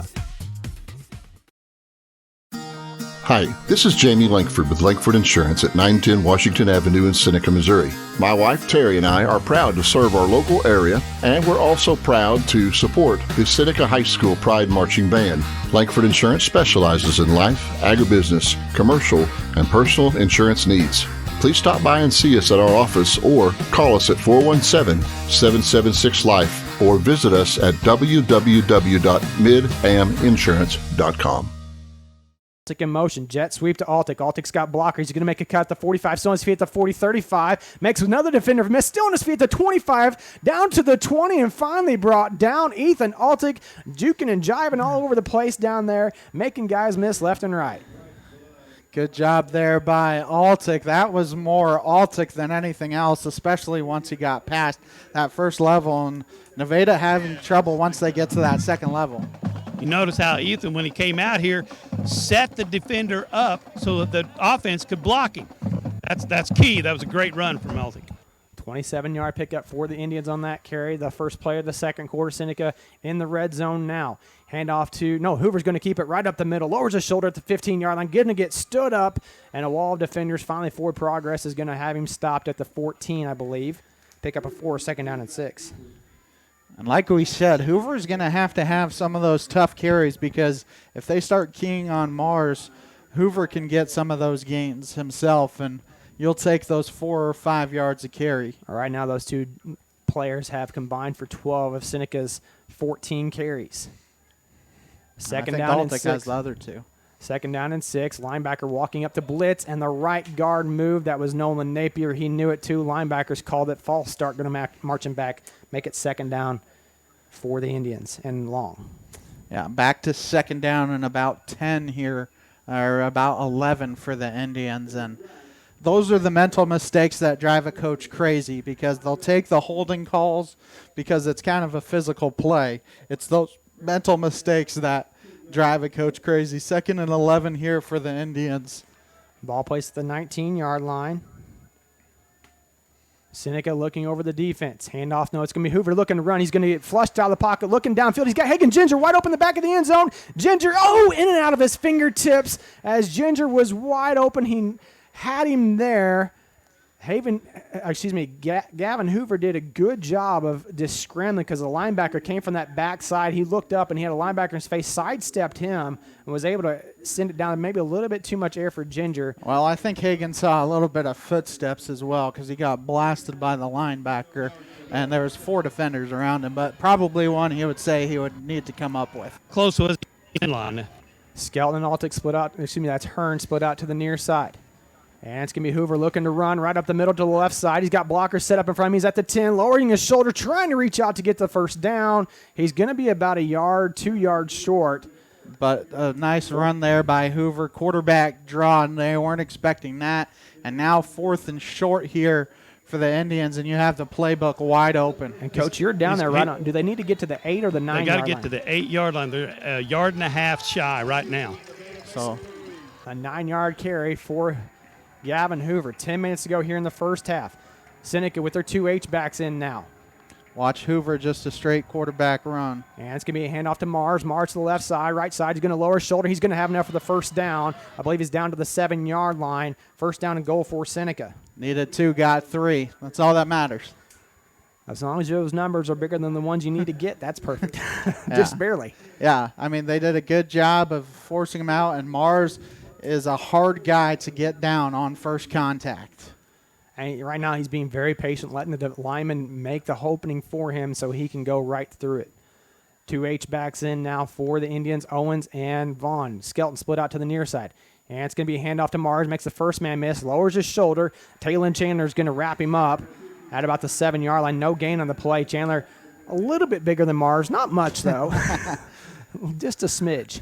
Yeah, he's bigger than most of the offensive linemen, too, but the linemen, for the most part, have done a good job of kicking him out. This is where sometimes you'll see Hagen Ginger try and sneak out because they're not trying to guard him. They're thinking him as a blocking tight end, and that looking pass is sometimes open because the linebackers get sucked up looking for the run. Hearn split out to the near side. Vaughn and Skelton to the far side. Ginger is tight on the near side as well. Mars in the backfield, going to send Hearn in motion. And it's going to be a handoff to Hearn. Hearn's going to try to bounce to the outside at the 5-yard line, lowers his shoulder. Touchdown, Seneca Indians. Touchdown, Blake Hearn, as he takes it in from 7 yards out on the jet sweep. Good stutter step. Way to let his blockers get out in front of him. Did Blake Hearn on that play. As you watch it on the replay, Jackson Mars getting out there. Morgan Vaughn getting out there, leading the way for the senior wide receiver on the jet sweep. Yeah, he did a good job of setting Vaughn up there with the block, and able to go off of his block, go inside, and then fight his way into the end zone as Seneca try and make it 16-7 here if they can complete this 2-point conversion. Altick split on the near side. 2 H-backs in once again for the Indians. And it's going to be Hoover taking it to the right side, and he's going to be stood up, tripped up, and taken down. Taylor Chandler making the big play for Nevada.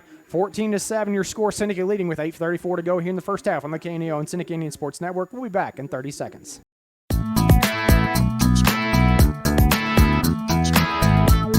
Proudly supporting the Seneca Indians is Doug's Body Works. Owned and operated by Doug Scribner, they offer a 24-hour wrecker service and specialize in auto body and frame repair. Doug's Body Works is located at 1008 Oneida in Seneca and is proud to serve the local area. 417-776-8611. Go Indians!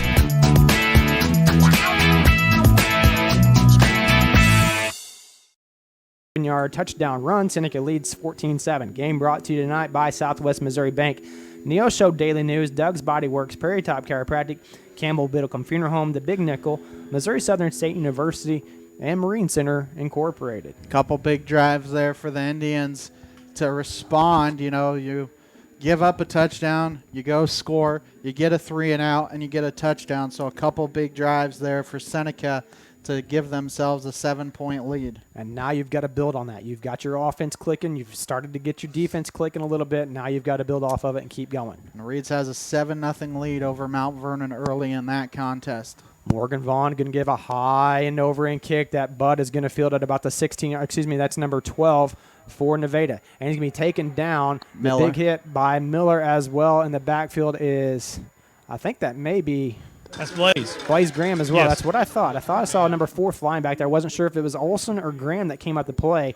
Gabe Smith on the return for Nevada, the junior backup quarterback. And Vaughn has done a good job all night long. You think about the 3 different starting positions for Nevada. They've been deep in their own territory all 3 times. Ball placed at the 22-yard line of the Tigers. First down and 10. Nevada looking to get something going on their 3rd drive of the game. Double tight formation, H-back, wing-back. Handoff's going to be to Robinson. No, it's going to be the quarterback keeper up the middle. Clayton Klaus is going to wrap him up, and Braden's trying to fight for extra yardage. Klaus kind of hit him high. I think he didn't get really a chance to get down and make a good low tackle on Braden, and Braden carried him for a few yards. I think the other thing there was he was trying to rip the football as well. And so a big gain there for 6-yard pickup, 2nd down and 4. Braden with his first carry of the night for Nevada. 2nd down and 4. 1 receiver split out to the far side. Stacked receivers, 3 receivers basically to the near side. And it's going to be a handoff to Cheney to the right side. He's going to try to bounce to the outside. He's going to get taken down by Eli Olson as well as Caden Klaus. Cheney getting up across the 30 to the 32. He's got enough for the first down, just enough for the first down and 10. That was a good job by the Seneca defenders because Talon Chandler was in front, and they were able to blast through him. Yeah, he got 5 for a first down, but it wasn't the big play that Nevada was hoping for. 4-yard pickup, needed 4, got 4, ball at the 32-yard line. Slow up to the line of scrimmage is Nevada. Wing back and H-back in for the Tigers. Cheney in the backfield with Braden.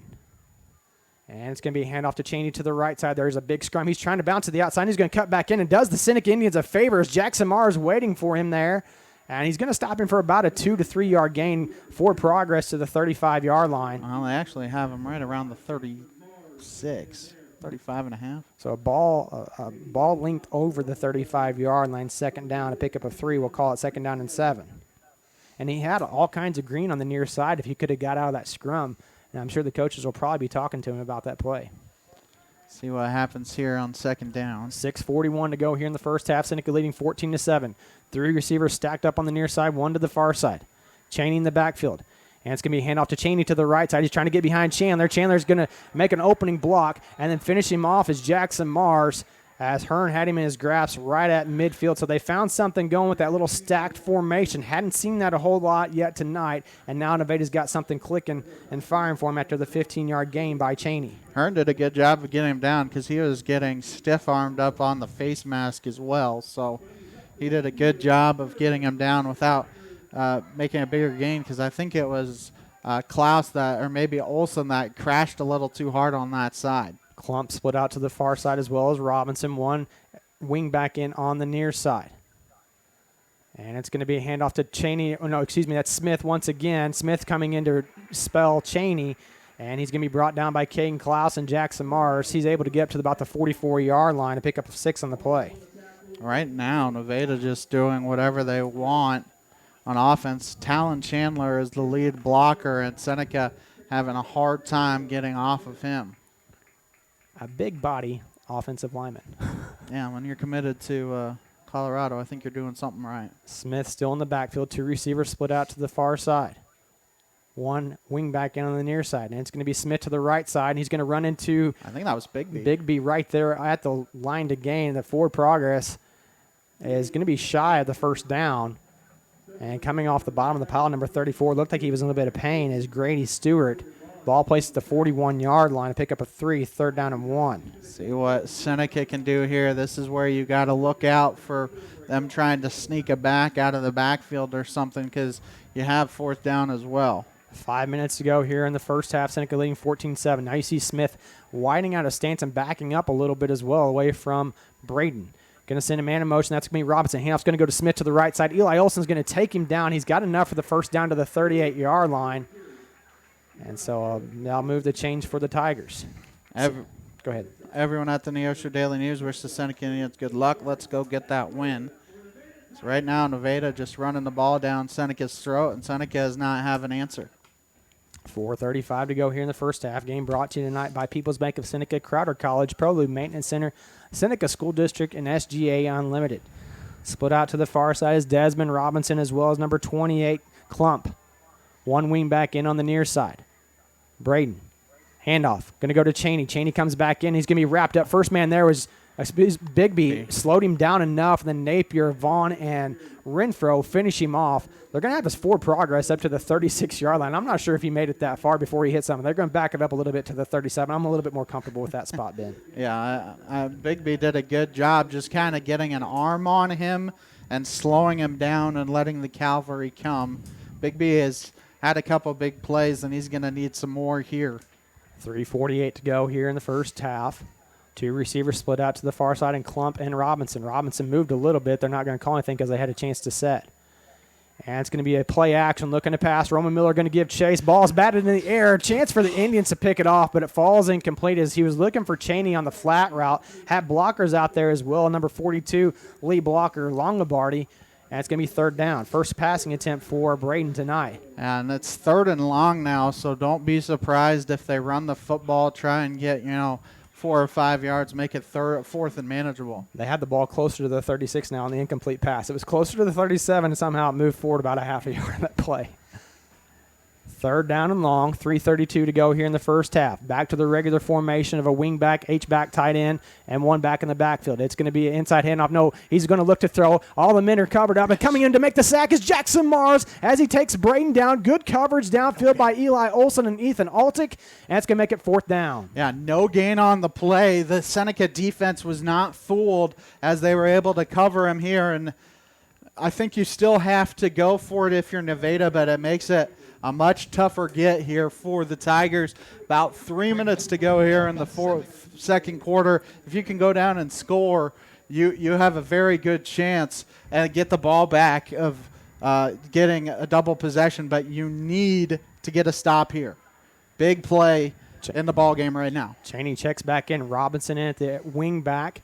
Klump in at the H-back. Seneca defense looking to make a stop. And it's going to be an inside reverse play. He's going to be tripped up in the backfield and coming up to make the play. The rest of the cavalry. Oh, he's breaking tackles as Robinson, and Robinson's going to go to the end zone. Seneca had 3 or 4 chances to take down Robinson on a 4th down and 7 play. Tripped even over his own defender, and Seneca was just not able to get there. Yeah, they had 3 or 4 guys that had the opportunity to have a big possession and shut him down, and they weren't able to do it. And again, it's that reverse play that seems to give the Indians fits that Nevada runs so well. Fake it, give a handoff to one way. It's an inside handoff to the wing back going back the other direction. On to attempt the PAT is Braden, the quarterback. Waiting the snap, still waiting the snap. Good snap, good hold. Kick is going to go up and may look like it sailed. They're going to say it went through. It looked like it went way.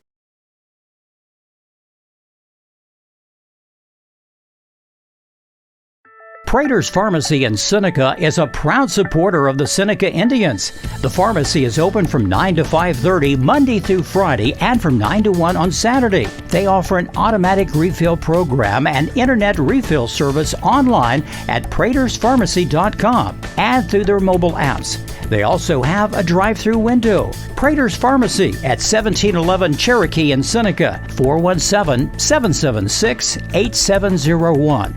Go Indians. 14-all your score here at Logan Field in Nevada, Missouri. 2:29 to go here in the first half. I'm not even sure if all the Seneca fans got to their seat in the first half. Is almost over. It's only 7:35, and we're already almost done with the first half of play. Kind of unusual, but that's what happens with both teams run the ball heavily. Thing here, if you're the Indians, if you can go down and score in 2:29, you get the ball to start the second half, you could make this a 14-point game before Nevada ever touches the ball again. Back deep to receive for the Indians, Jackson Mars and Ethan Altick. Longobardi is going to give a low end-over-end kick that Mars is going to bounce right in front of him. He's going to field it at the 18-yard line.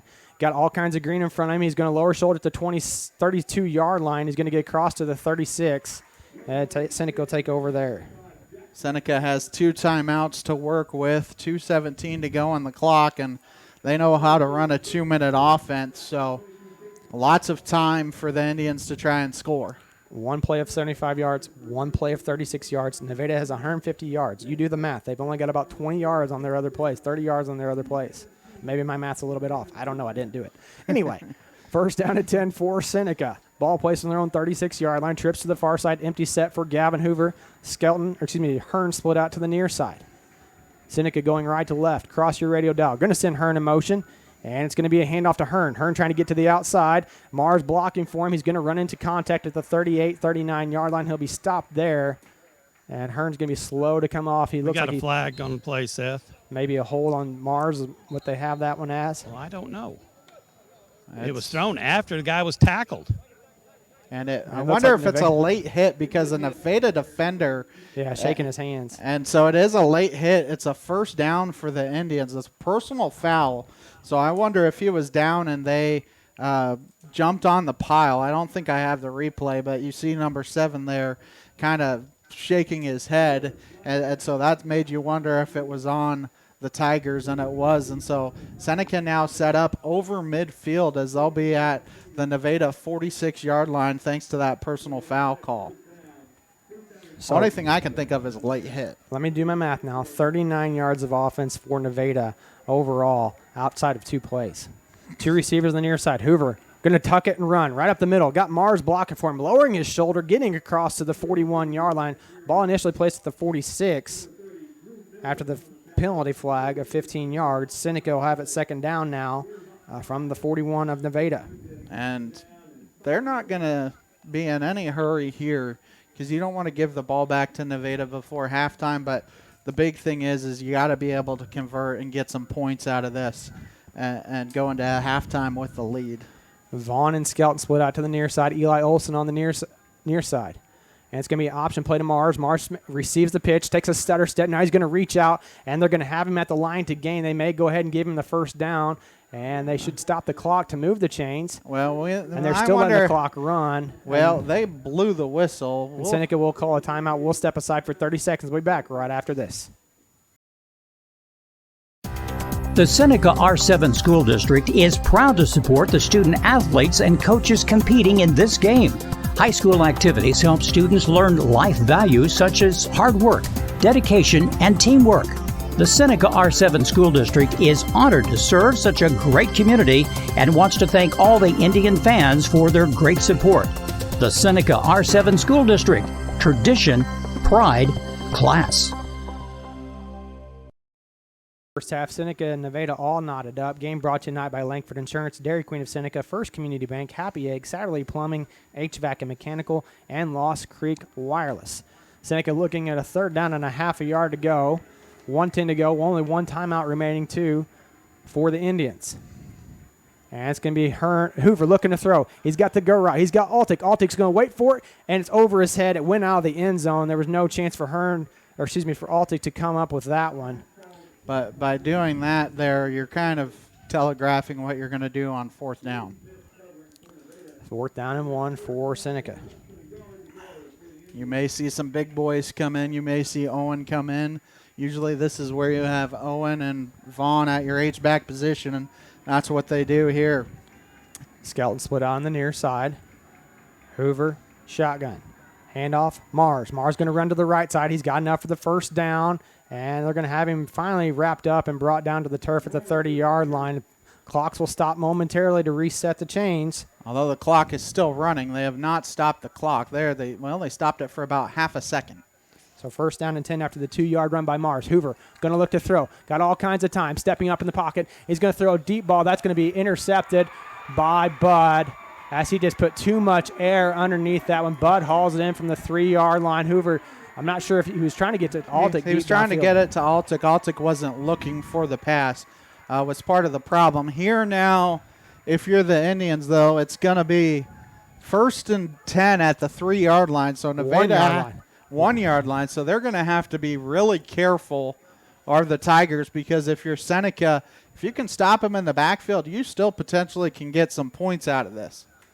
First down and 10 from the 1-yard line. Seneca needs to have a big play here on defense after the Hoover interception. Mars going to step up, and as well as Vaughn. right on the defensive line. Going to send a man in motion. It's going to be Cheney right up the middle. He's got a big opening. He's going to be off to the races. Giving chase is Caden Klaus, but nobody's going to catch him. 99 yards for Nevada. And that is a big play to end the first half with 19 seconds, and they still haven't stopped the clock. Well, back to that interception that Hoover threw. It was one of those where they hurried up to get on the ball because the chains were set. He had more time. They snapped it. It almost seemed kind of quickly. And now a 99-yard touchdown run. We saw a 97-yard run by Stedman last year on the reverse play, and now Cheney takes it from 99 yards. It's been three big plays by the Tigers, and they have a lead here as they try and get the point after. Braden on to attempt the PAT. Good snap, good kick. 21-7 your score, 16 seconds to go here in the first half. Seneca trailing on the KNEO and Seneca Indian Sports Network.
So Cheney takes it in one play, 99 yards. Cheney 204 yards rushing the first half. He has a rush of 99 yards and a rush of 75 yards, both going for scores.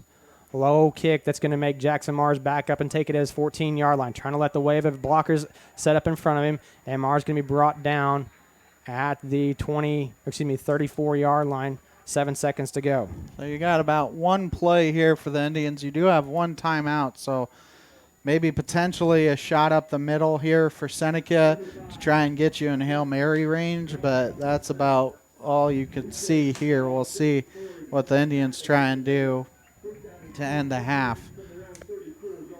First down and 10 for Seneca. Ball placed on their own 34-yard line. Seneca look like they're going to spread things out a little bit. Skelton and Hearn split out to the far side. Ginger in tight on the near side. Hoover shotgun. He's going to look to throw. Now he's going to roll out. Now he's going to throw a deep ball, and that's going to be out of bounds. Coach Harbaugh was the closest target, and that's going to do it for the first half of the play. Seneca trailing 21-14 here on the KNEO and Seneca Indian Sports Network. We'll have the halftime show right after this. No matter how miserable a man's existence, he does not want to die. Billy Graham. Immortality, however uncertain and vague it may be to multitudes of people, is nevertheless mortal man's greatest dream throughout the ages. And believe it or not, you can realize that dream. Your soul, the very essence of who you are, can live forever with God in heaven if you ask Jesus Christ to save you from your sins. The Bible says that the sting of death is sin.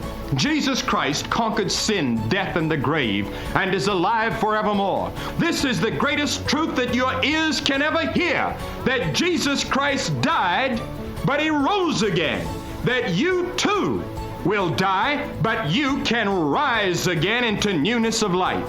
Discover more about beginning a relationship with Jesus Christ at findpeacewithgod.net. That is findpeacewithgod.net from the Billy Graham Evangelistic Association. Welcome to the KNEO Sports Network Halftime Show. Once again, here's Ben Walcott. Welcome back to Nevada, Missouri, as we're here at the half, and the halftime show is brought to you by Prairie Top Chiropractic and Langford Insurance.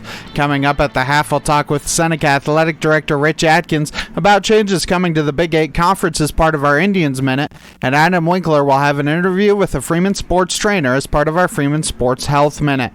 You're listening to Seneca Indian Football here on the KNEO and Seneca Indian Sports Network. Seneca Indian Athletics is sponsored by Prairie Top Chiropractic. Located at 4556 Quince Road in Seneca, chiropractic physician Seth Wilson offers chiropractic services to Seneca and the surrounding areas. For appointment information, their phone number is 417-776-4556 or discover more at facebook.com/Prairie Top Chiropractic. Prairie Top Chiropractic, where their slogan is Better Health, Better You. The Indians Minute is sponsored by Missouri Farm Bureau Insurance Agent Josh Dodson. His office is located at 809 South Neosho Boulevard in Neosho, Missouri. Welcome to today's edition of the Indians Minute here on KNEO. I'm Ben Wolcott. We're once again joined by the Seneca Athletic Director, Rich Adkins, and we don't usually have our athletic director on so often, but it's been a busy month for you, Rich. The final foot fell there, and Logan Rogersville and Marshfield left the conference, and the Big Eight put out a conference statement. I think it was last Friday that said you guys were happy with the 9 teams that you have. I guess my first question for you along those lines is, I know you guys said you were happy with the 9 you have. What would it take potentially for anybody to potentially join? And I think obviously these next 2 years you're pretty well set because you're getting football schedules lined out, but what would it take for somebody to potentially rejoin or join the Big Eight? Yeah, I think it's just finding that right fit. That's similar sized schools, good travel, so it's not someone that's real far across the state that makes those other nights other than Friday nights more difficult. So we just really have to find that kind of that local fit, and right now, we don't see that around. We don't see a good team or a good school right now that would be great for that. Obviously, on the scheduling part of things, if we had a 10th team, that having a balance makes things easier just when you're scheduling all sports. But we know it's more than that, too. So right now we're very happy with where we are. The tradition of the schools that have been in this Big Eight and have been in the Big Eight at some point before this, even going back a long time ago, is good for us. And so we're very happy with where we're at. And now it's just some work for our ADs, just trying to get schedules starting to put together for the next couple of years. And you had told me, I don't know if you want to let people know or not, I know you had told me that there were 8 games that are official for you in the Big Eight, and then you're also able to get some non-conference game in there football-wise. What are you looking at for these next couple of years? Yeah, the ADs, we got together last week, and we've got what we think our football schedule nailed down for the next couple years as far as the rotation and when we're playing and where we're playing. So we've got that all fit with open weeks, and we did have an open week, and we were able to fill that with Carl Junction, and we're excited about playing Carl Junction. It's an old Big Eight rivalry, and I think it'll be a lot of fun. So starting in our next year, I guess, in the 24 season, we will be at Carl Junction with them returning to us in 25. So we're excited about it. We're excited we got a good game against a opponent that is an old rival, and plus the travel. I mean, it's not across the state. So it'll be a fun night, and we're looking forward to that next year. And you mentioned the travel, not only for football, obviously things have diminished, but for really all sports. You think about travel-wise, Big Eight-wise, just for Seneca, you think about it, probably your longest trip now up north is to Nevada, which really isn't that bad a trip, and then Mount Vernon to the east. So by really condensing the Big Eight conference, it probably reduces your travel time by an hour or two for most weeks. And which we like, Friday nights are one thing for football, but it's those Tuesdays and Thursdays and Mondays when you're playing, maybe a 3-game night in basketball or volleyball, whatever it may be. And, it gives the opportunity for our kids to get there and get home earlier because they are students as well. So they have to be at school the next day and all of those things. So yeah, like I said, I think it's a great thing we've got going, and we're excited to move on next year. And the final question I have for you is, and maybe it's not really a question, but it also kind of gives you an opportunity to have a true outright champion in each sport as well, because you have the full rotation, so you're going to play everybody, and it gives you a chance. Right now you have Big 8 West champ, Big 8 East champ, but you can't really say there's an overall Big 8 champion, but now you can kind of say that going into next year. Right. Yeah, it'll be easy to determine who the Big 8 champ is.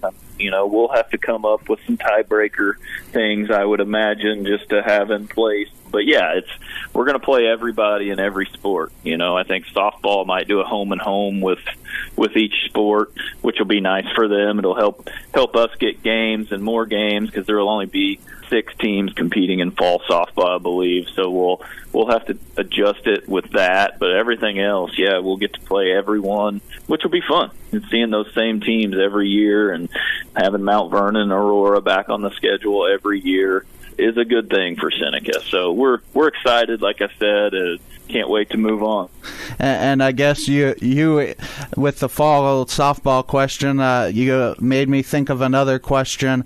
Do you feel like potentially you still may face some of those former Big 8 East opponents that are no longer in the Big 8, just because there really aren't that many fall softball teams around, so you kind of have to fill your schedule as you can? Yeah. I mean, I still anticipate in softball, well, in most sports, volleyball and basketball and some of those. We'll be filling our schedules with some of those old Big 8 East teams, I guess you could say, and just because we need games. We want to get games. We want to get competitive games. And so, yeah, I would say that's probably we're going to have to look at that. And once we get the schedule set, then I'll get with the coaches. We'll start creating our new schedules for the next few years. Well, Rich, I know it's an exciting time. It's been kind of a crazy month or two for you. I'm sure you knew it before everybody else did, but we thank you so much for taking the time these past couple months to kind of walk us through what kind of Seneca will look like here in the next couple years. You bet. No problem. Thank you for listening to the Indians Minute, sponsored by Missouri Farm Bureau insurance agent Josh Dodson. His office is located at 809 South Neosho Boulevard in Neosho, Missouri. For more information, his number is 417-451-1504. People's Bank of Seneca is proud to support this portion of the game. They offer banking services including checking and savings accounts, CDs, and loans for individuals and businesses. They have locations in the Seneca and Joplin areas and are online at peoplesbankofseneca.com. People's Bank of Seneca, proud supporters of the Seneca Indians. Member FDIC and equal housing lender. If you're a weekend warrior who likes to go, don't let pain put the brakes on your pace. When you need help with an injury that keeps you from moving, you want an orthopedic team with a proven track record. Freeman Orthopedics and Sports Medicine is nationally recognized and were recently named CareCheck's #1 hospital in the market and top 10% hospital in the state for hip fracture repair. Freeman Orthopedics and Sports Medicine, the experience you need to keep pace with life. A nonprofit organization, a sponsor of high school sports.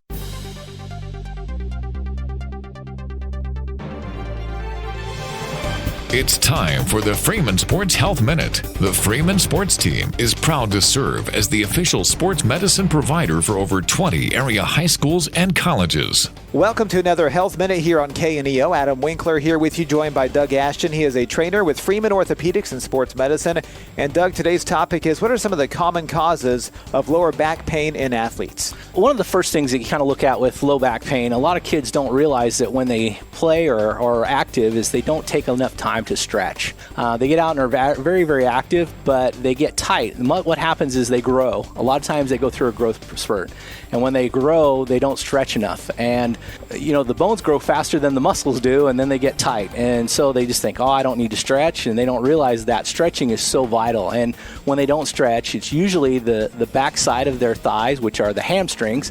Those hamstrings get super tight. And when they do that, they utilize, when those hamstrings are tight, they use more of the back than they do the hamstrings. And when they're not stretched, the back takes more of the brunt. So the back gets that ability or that movement, the back gets all of that draw. So the back it's basically the bad guy gets all of the hard work rather than the legs for some reason. And so instead of the hamstrings getting all the pull, the back gets all the pull. So that's why you see lower back pain with a lot of those injuries seeming than it is the hamstrings. But the legs get a lot of work too. So usually those kids respond pretty well, but it's just a matter of showing them what to do or how to do that, and they come out of that pretty well and pretty quickly as long as they're shown what to do.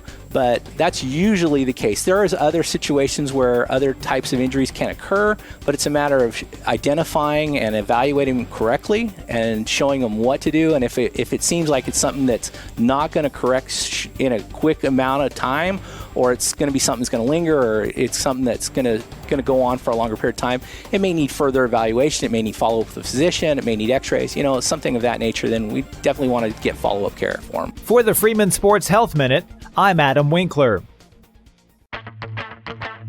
Thank you for listening to the KNEO Sports Network Halftime Show. The teams are headed back out on the field. Seth Wilson and Ben Walcott are ready to go in the broadcast booth, and Daryl Harbaugh is returning to the sideline. The third quarter is almost here. Back with more Indians football after this on the KNEO and Seneca Indians Sports Network.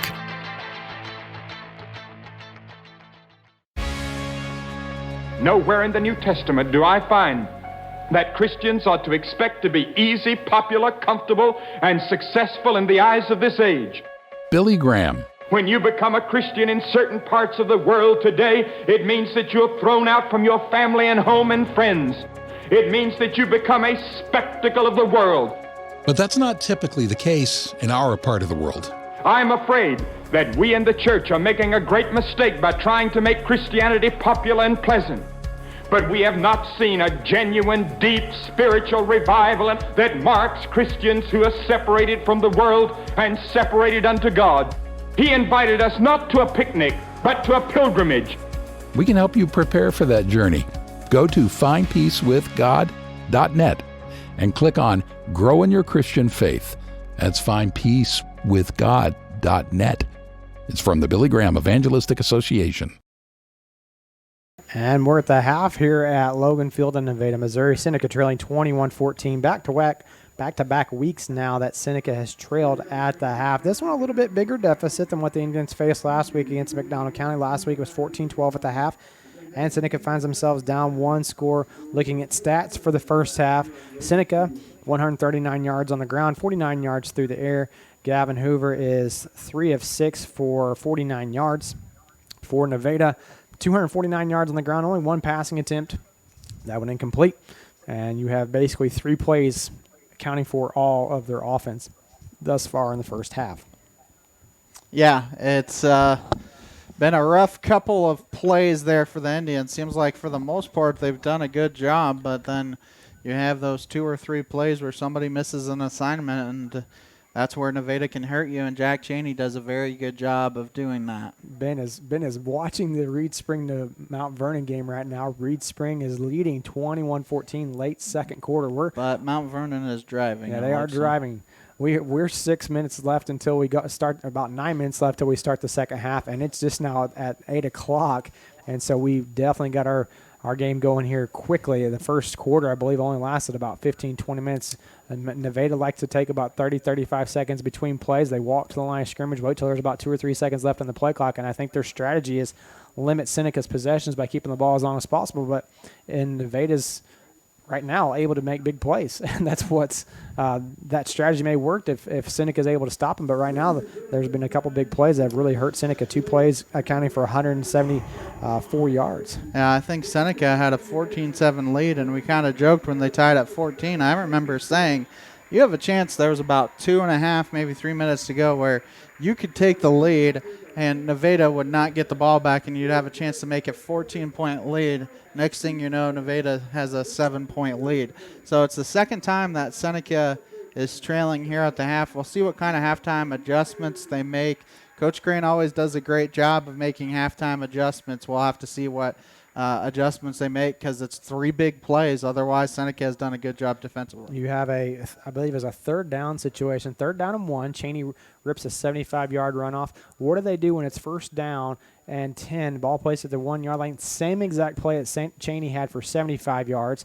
And hats off to Coach Beechler, too, because earlier in the game, they ran that inside reverse play to Robinson, and Roman Miller blew it up for a 4-yard loss to force Nevada to a long third down situation. And then that play on a 4th down and 8, Seneca was unable to stop Robinson. He took it in from 36 yards out, and that's how they were able to get back on top of the Indians or come back even with the Indians. Well, and that was kind of a big one there, too, because it's 4th and 8. If you're able to stop them, 3 different Indians had a chance of stopping him. You stop them, you have a 14-7 lead, and you have a chance for them to not get the ball back to start the second half, and you get the ball. So I think for Seneca here to start the second half, it's going to be a must-score touchdown drive for the Indians. They're going to have to score. Otherwise, this one could get away from them quickly. And do you think it's a matter of an adjustment by the Indians coaching staff, or do you think it's just the Seneca executing what they've been coached to do? I think it's probably more execution than anything else at this point. 1 or 2 plays that have been missed by Seneca defenders, and they will have to try and make those adjustments. And sometimes that's not coaching; that's just a player missing an assignment, and you have to be better. And hopefully those Seneca defenders are here in the second half. Well, that's happened once or twice, too, where Coach Hilburn said, yeah, we just had a misfit here or there. And right now the misfits for Seneca are allowing Nevada to run free on some big plays. We're going to send it back to the studio for a 3-minute break. We come back, we'll have more halftime show for you. Your halftime show sponsors Prairie Top Chiropractic and Langford Insurance. Prater's Pharmacy in Seneca is a proud supporter of the Seneca Indians. The pharmacy is open from 9 to 5:30 Monday through Friday and from 9 to 1 on Saturday. They offer an automatic refill program and internet refill service online at praterspharmacy.com and through their mobile apps. They also have a drive-through window. Prater's Pharmacy at 1711 Cherokee in Seneca, 417-776-8701. Go Indians! Seneca Indian Athletics is sponsored by Prairie Top Chiropractic. Located at 4556 Quince Road in Seneca, chiropractic physician Seth Wilson offers chiropractic services to Seneca and the surrounding areas. For appointment information, their phone number is 417-776-4556 or discover more at facebook.com/Prairie Top Chiropractic. Prairie Top Chiropractic, where their slogan is Better Health, Better You.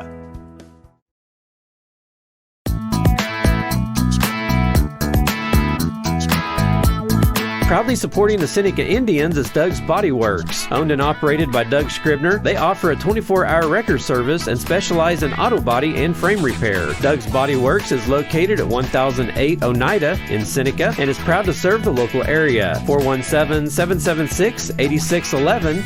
Go Indians!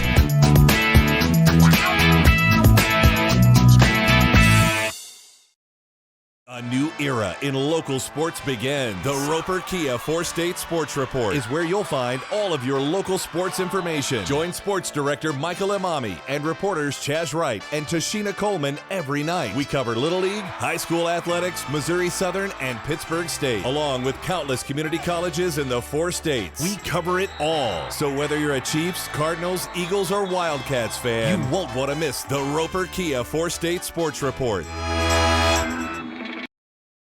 Seth Wilson with Ben Wolcott, Gene White, our studio producer, Dalton Vaughn running the camera for us this evening, and Coach Darrell Harbaugh on the sideline for us as the Seneca team is back out and they are getting loosened up, ready to play the second half. Nevada has yet to make it out onto the field from their locker room, and Jace Renfro does a somersault, and he's pumped up and trying to get the rest of his gang pumped up as well. I'm sure the coaching staff over there knows that they've got to do a better job the second half. Basically, I hate to say stop the run, stopping, and that is the key. That is the key to beating Nevada, is stopping the run, but that's a lot harder said or easier said than done because Nevada runs those counter plays, those reverse plays, and it can cause all kind of havoc if you're on the defensive front because you're trying to key one specific thing and they come back the other side once you've got that one key figured out. Be interesting to see what happens here to start the second half. Seneca does get the ball here, start the second half, and you and I were talking off air, and I hate to put it this way, but this is almost a must-score touchdown drive for the Indians because if they let's say they punt it or they can't convert, they go down 2 touchdowns, all of a sudden you're getting out of what you want to do offensively. And so I almost think it's almost a must-score drive where they'll probably go for 2, and then you're either down by 1 or up by 1 after that. So it'll be interesting to see what happens here to start the second half. But Indians know a lot needs to change if they want to pull out the victory. Well, it was a 14-7 at halftime against Lamar.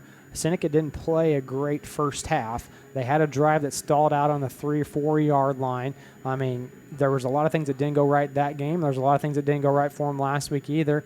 And so not a whole lot of things going right for them defensively for the first time all year. Now they've got to get the defense queued up. Offense has been there a little bit out of rhythm, a little bit off sync with some of the throws and some of the blocking assignments. But I think you got to pound the football. Yeah, they're in good shape to run the ball. We've had, like I said, the first half went by in like 40, 45 minutes. I mean, we are almost ready to go here in the second half. And so that means the first half was over by about almost 10 till, quarter till. So that's crazy to have a first half of football done that quickly in high school. But whenever you run the ball that much and there's not a whole lot of stoppage of clock, that's going to happen. We're going to send it back to the studio for one final break before the half. Your halftime show sponsors, Perry Top Chiropractic and Langford Insurance. We will be back in 60 seconds. Marine Center Incorporated is a sponsor of Seneca Athletics. In business since 1979, they offer Mercury and Suzuki motors, along with low boats as well as boat repairs. Located at 4961 Highway 43 in Joplin, Missouri, open Monday through Friday 9 to 5, Saturday 9 to 12, and closed on Sunday. For more information, the phone number is 417-781-7450 or online at marinecenterjoplin.com. The Marine Center Incorporated, where the slogan is, your family boating headquarters. Happy Egg supports the family farmer because they've seen the difference a choice like this can make.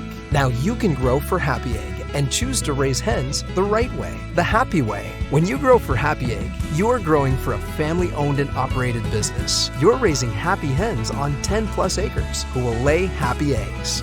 You're working for yourself. As a Happy Egg grower, you'll receive new flock cost support and yield-based compensation. Visit happyegg.com/grower to apply today.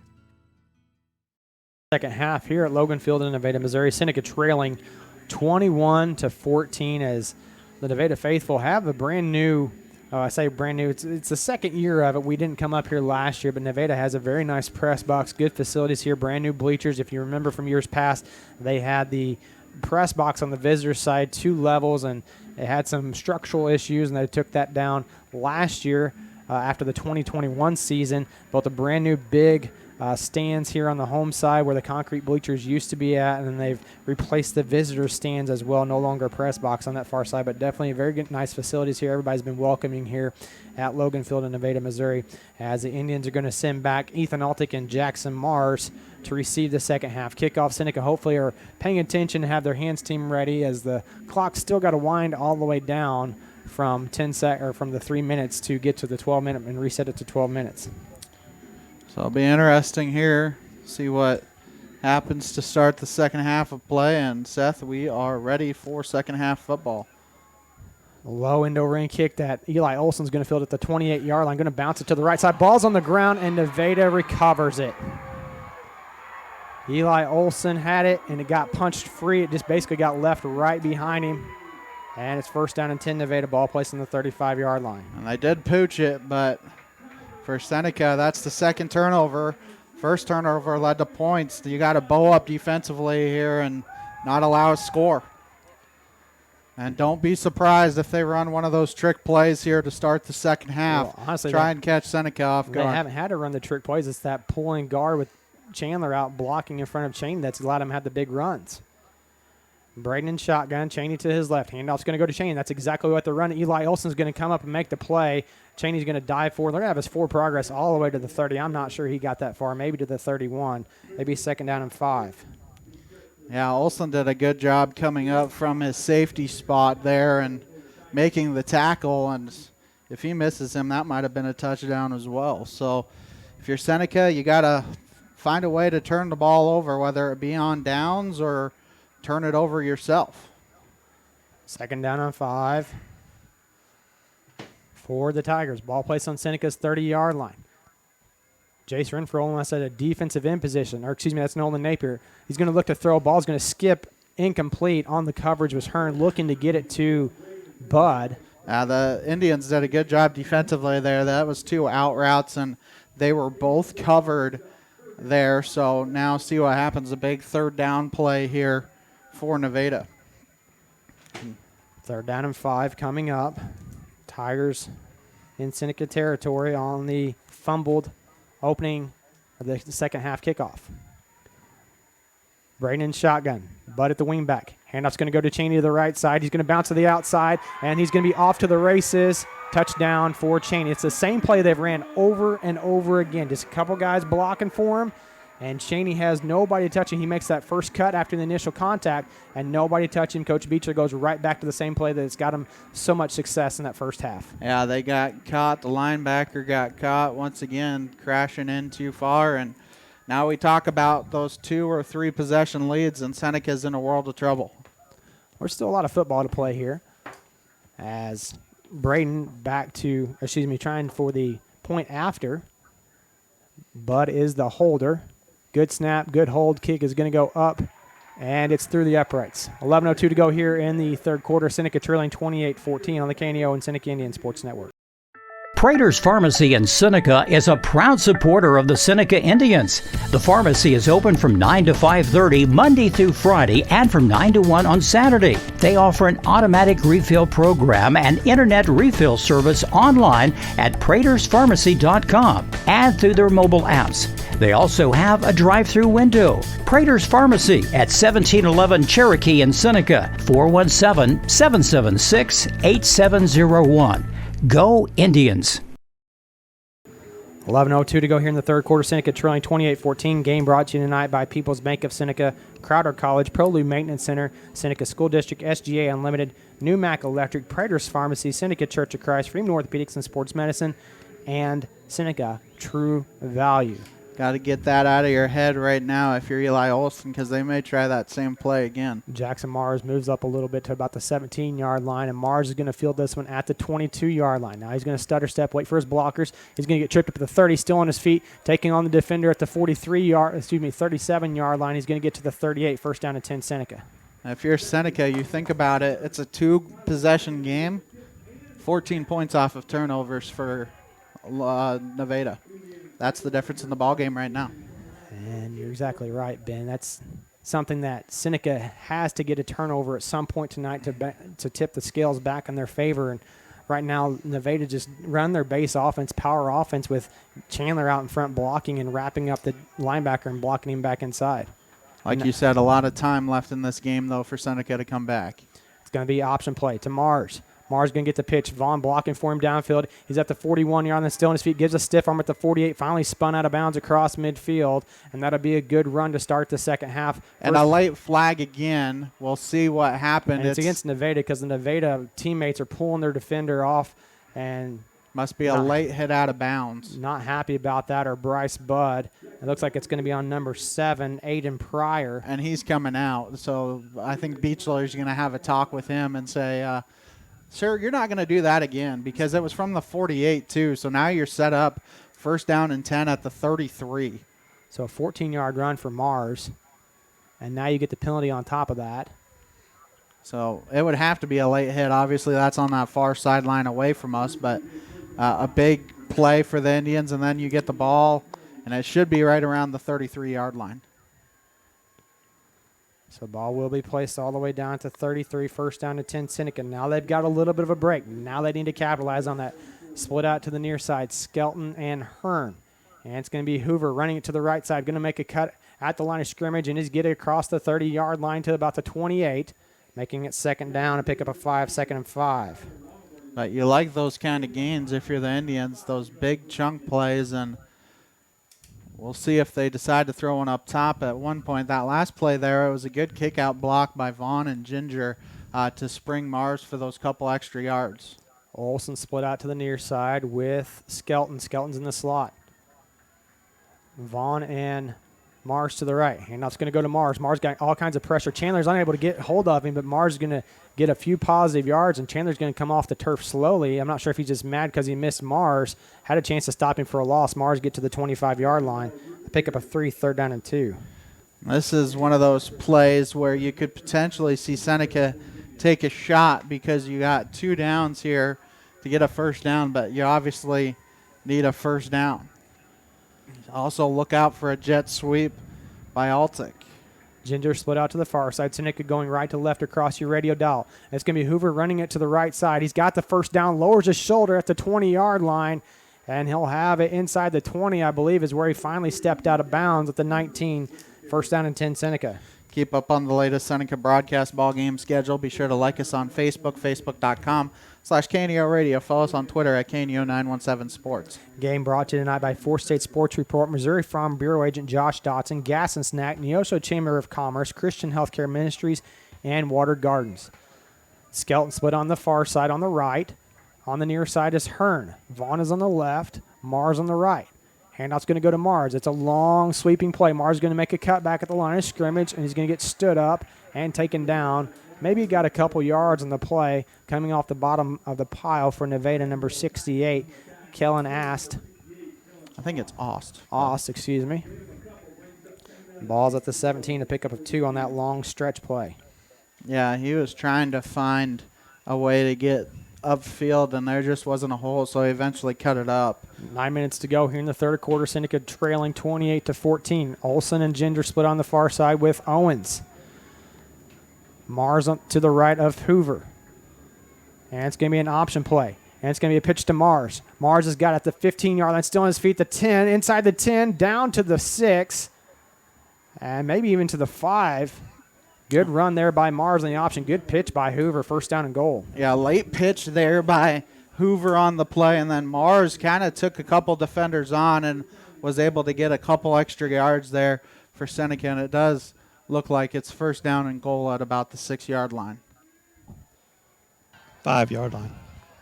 First down and goal at the 5. Seneca trailing 28-14. 8:16 to go here in the third quarter. 2 H-backs in now for the Indians. High snap. Mars is going to corral it, and then the handoff. He's going to dive forward. He gets his legs wrapped up. I believe that's by Longobardi. He gets to about the 3-yard line right in front of Coach. Coach has got a straight shot right down the line in front of him. He's just outside the 3-yard line, Seth. He picked up about just a short 2. Good job by the Nevada defender to take out Mars's legs, because that was the only way he was going to be able to stop him. That's what Nevada's trying to find out, is how can you stop Jackson Mars? Mars is having a good game. He's got 16 rushes so far for 86 yards. 7:40 to go here. Third quarter play. Seneca trailing 28-14, but they're knocking on the door. Linebackers showing blitz. And it's going to be Hoover running to the right side. He's going to get stood up. Second effort. And Seneca, he's able to get back to the line of scrimmage on that play. And that was a tough play because there was all kinds of pressure coming from the Tigers defense. They were sending the whole entire house. It looked like Chandler came through and almost horse-collared him over the back, and he was able to sneak through that on that play. Yeah, they're sending the house on the inside. Slow developing play that time. 20 seconds left on the play clock for the Indians to break the huddle. And they do so this time. It's going to be Ginger and Skelton to the far side, split out. Ryan Owens in at the slot position. Going to run to the quick pitch to the near side. Jackson Mars is going to get stood up at the line of scrimmage and driven backwards. I don't think he got back to the line of scrimmage. Forward progress is maybe to the 5-6-yard line. So back to the initial line of scrimmage at the 5. Big play here on 4th down, as you got to get in the end zone here. This is sometimes where Ginger can sneak out, and they lose him there. What they haven't ran in a while is the arrow route to Morgan Vaughn. See if they decide to go with that one on this play. Vaughn in at the H-back on the left. 2 receivers on the near side. Ginger on the far side. Hoover, 4th down.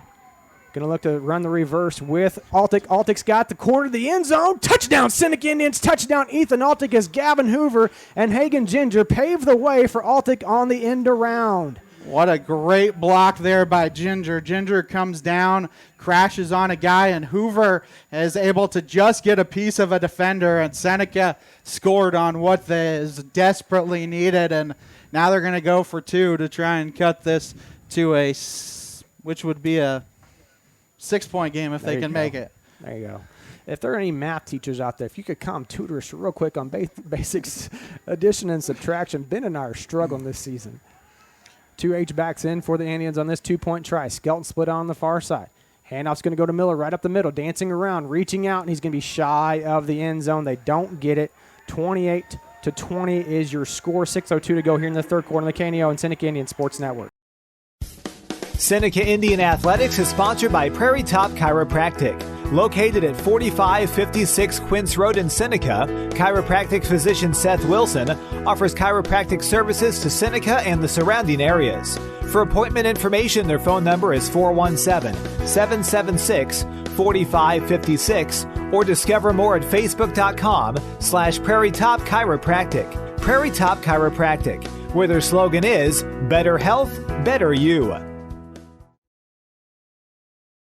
A 5-minute drive by the Indians, capped off by the Ethan Altic 6-yard end-around play, and Seneca gets back within a score and a 2-point conversion. Game brought to you tonight by Southwest Missouri Bank, Neosho Daily News, Doug's Body Works, Prairie Top Chiropractic, Langford Insurance, Dairy Queen of Seneca, First Community Bank, Happy Egg, Satterley Plumbing, HVAC and Mechanical, and Lost Creek Wireless. Seneca's got to find a way to steal a possession here.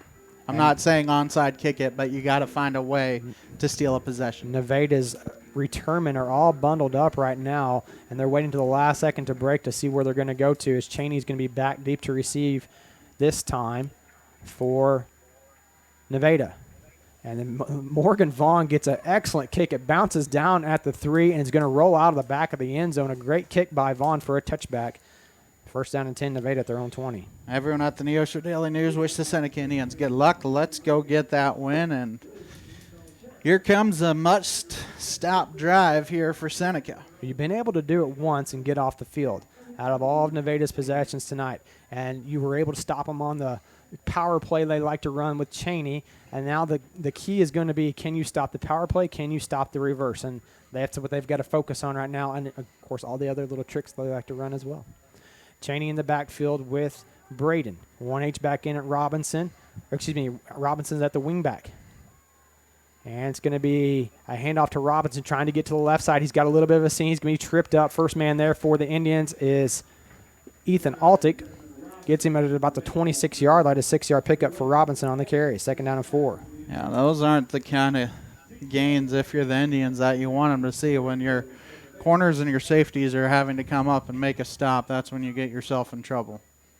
Second down and 4. 5:39 to go here in the third quarter. Seneca trailing 28-20. Again, Nevada just takes their time getting back to the line of scrimmage after they break the huddle. Braden looking over the Seneca's defense.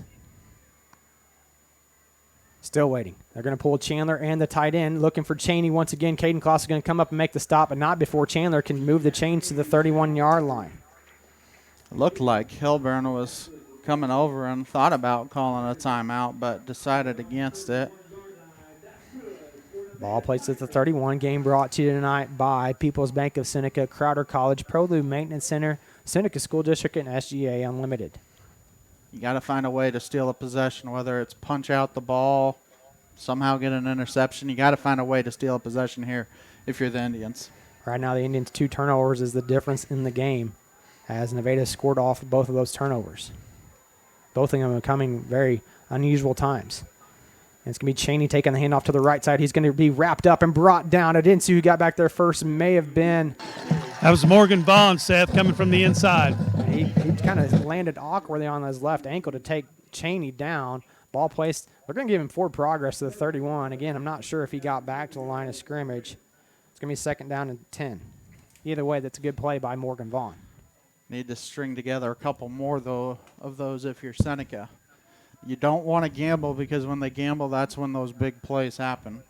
2 receivers changing up the look a little bit. 2 receivers split out to the right side, left side, far side. Robinson at the wingback on the near side.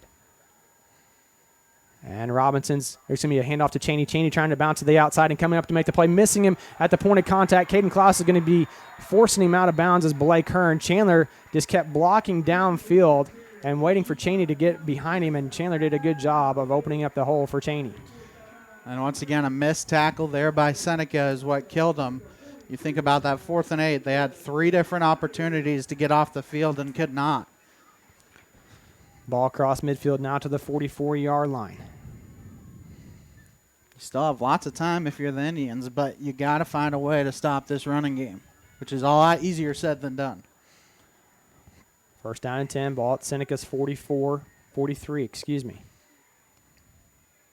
Going to be a handoff to change the inside reverse to Robinson. Robinson trying to make the cut back. He's got one man to beat. That's going to be Eli Olson. Olson takes him down, but not before Robinson can get all the way to the 36-yard line.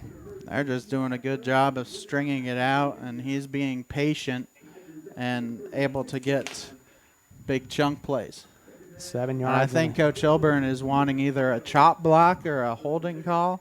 He's talking, it looks like, to Hagan at this point, but Hagan didn't squeeze the play down like he's supposed to, and he got kind of shoved out. Game brought tonight by Campbell Biddlecombe Funeral Home, the Big Nickel, Missouri Southern State University, and Marine Center Incorporated. Second down and a long 2 for Nevada. Seneca giving up a big gap on that left side. It's going to be a handoff to Cheney to the right side, and Cheney's going to make a man miss. Wrapping up is Blake Hearn, and that's where you need to be able to punch the ball free as Caden Klaus comes in to help out. Ball placed at the 31-yard line. Good enough for a first down. Yeah, the first guy needs to be able to wrap up, and then second guy needs to punch the football out. And Cheney right now just having a big night. He's got 14 carries, 274 yards, and he's got 2 plays that total 174 yards. So, big night for him on the ground. Seneca's defense is yet to be able to slow down this Nevada offense. 2:33 to go here in the third quarter. Seneca trailing 28-20. Cheney in the backfield with Braden. Robinson in the wingback position. Going to send Robinson in motion. It's going to be Cheney in the backfield. Coming up to make the plays, Jackson Mars as well as Morgan Vaughn. And they drop him for maybe a loss of 1 back to the 32-yard line. Excellent job by the Seneca linebackers. Yeah, Mars just read the defense there, or read the offense, and was able to shoot the gap and get him for a loss of 1 on the play. And hopefully that gets him spurred a little bit, gets him a little bit of momentum as we hit the 2-minute mark here in the third quarter. Game brought to you tonight by Southwest Missouri Bank, Neosho Daily News, Doug's Body Works, and Prairie Top Chiropractic. Ball on the Seneca 32-yard line. Now they're back to their base formation. Robinson at the wing back, and Smith checks in at the running back to give Cheney a spell. And it's going to be Robinson to the left side. Just trying to string it out is Jackson Mars. Coming up to make the plays, Ethan Altick at about the 29-yard line. Good play that time by the Indians. Yeah, third down and long. So see if Seneca can stop them here on these next couple of downs. This is where Nevada, I think, they scored their second touchdown. It was fourth down and about this distance, and they could not make a tackle. And Mars missed him in the backfield that play as well. 1:15 to go here in the third quarter. Again, Nevada taking their time to come out. They'll probably look to run that reverse play or just give it back to Cheney. Now Smith is in there still at the running back position. Might see that reverse play. Braden in shotgun formation. And they're just going to block straight on. Smith's going to go to the right side. He's going to be wrapped up by Morgan Vaughn, and he's going to be stopped well short of the first down. Ball placed at the 27, a gain of 2 on the play, and there's going to be a timeout for Nevada, it looks like. We will step aside for a 30-second break. We come back, we'll have the fourth down play for you right after this. People's Bank of Seneca, proudly investing in our community and you since 1996. Locations in Joplin, Neosho, and Seneca. Bank PBS, peoplesbankofseneca.com.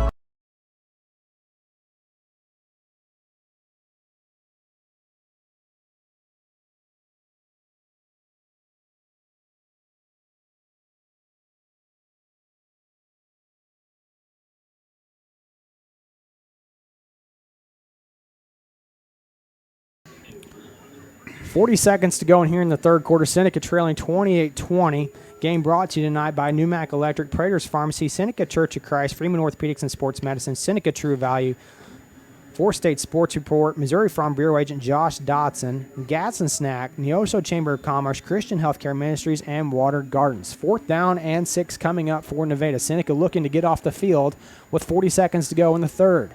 They've had a couple nice stops here in the first, second, and third down. Now they've got to do it one more time. Nevada walks to the line, have 2 receivers split out to the far side. Number 34, Stewart, and number 28, Klump. One wing back in, that's Robinson. Cheney in at the running back position.